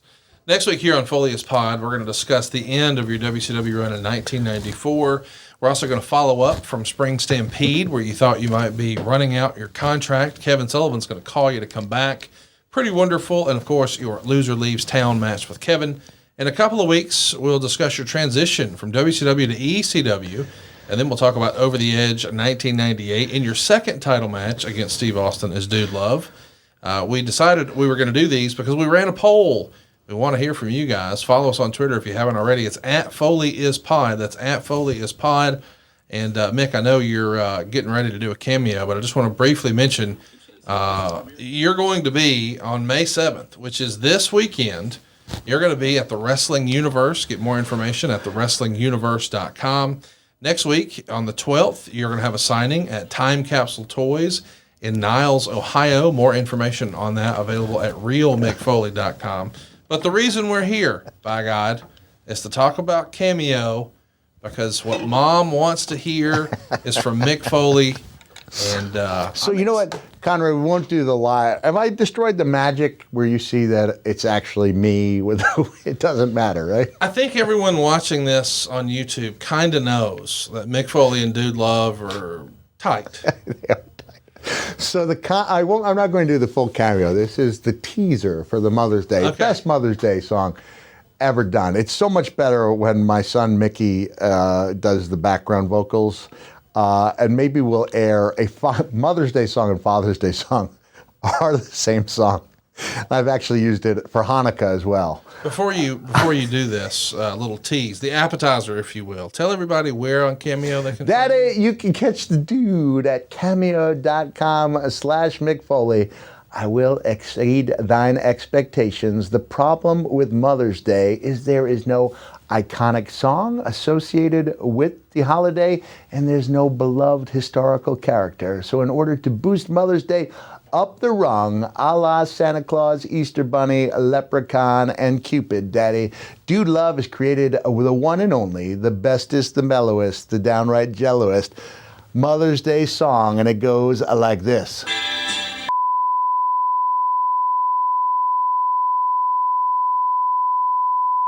And that's all. I'm not giving away the store, brother. Oh, I love it. I love it. There you go. What? Let me just go ahead and mention these cameos are sweeping the nation. People are talking about it left and right on social media. While we were recording today, Mick, just a handful of minutes ago, we got a tweet from our man Bam.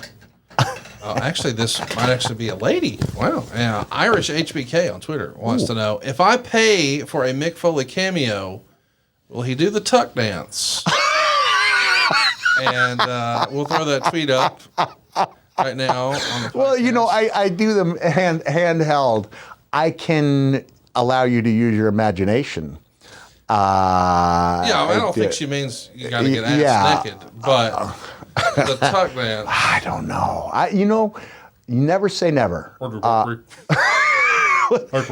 That poor guy went on to do many things. So many. And I see him on The Closer, once in a while. And I still think of this. Boom, that thing, time. And that song. I mean, I'll never, when I hear that song, that's all I think of. If you're ever out at a restaurant or a bar or something and they play that song, you're thinking of that. You are thinking of that. And I'll tell you this, you probably hear some of the same ads on our shows over and over and over. And because they work, Conrad. Why is that? Well, because it works is exactly right, Mick. And if your business targets men that are 25 to 54 years old, no better place to advertise than right here. Check it out, advertisewithfoley.com. If you think we've earned it, man, throw us a 5-star review. It certainly helps the algorithm. Greatly appreciate your support over on YouTube, too. Foley on YouTube.com. You can follow us on Twitter, Instagram, and Facebook at Foley Is Pod.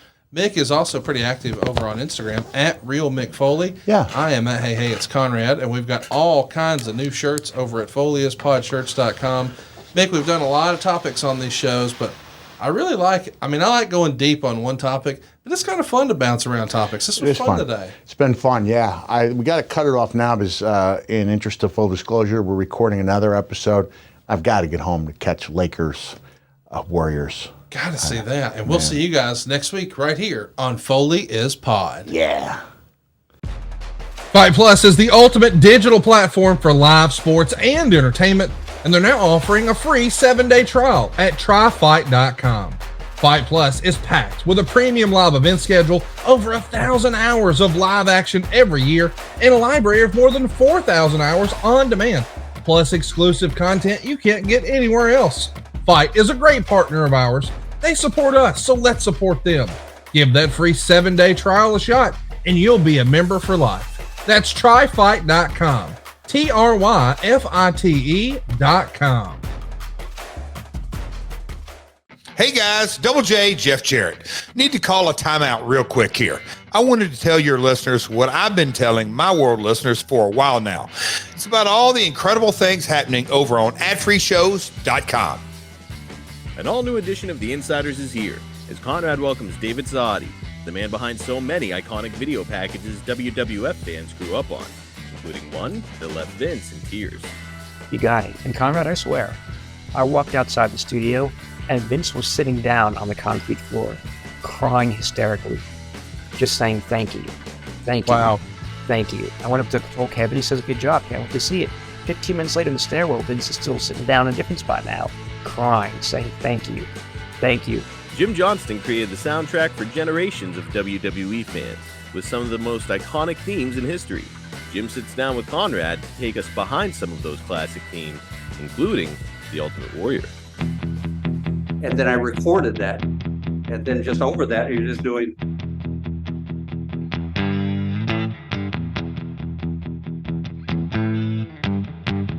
You know, it's so simple, but that's what felt like him.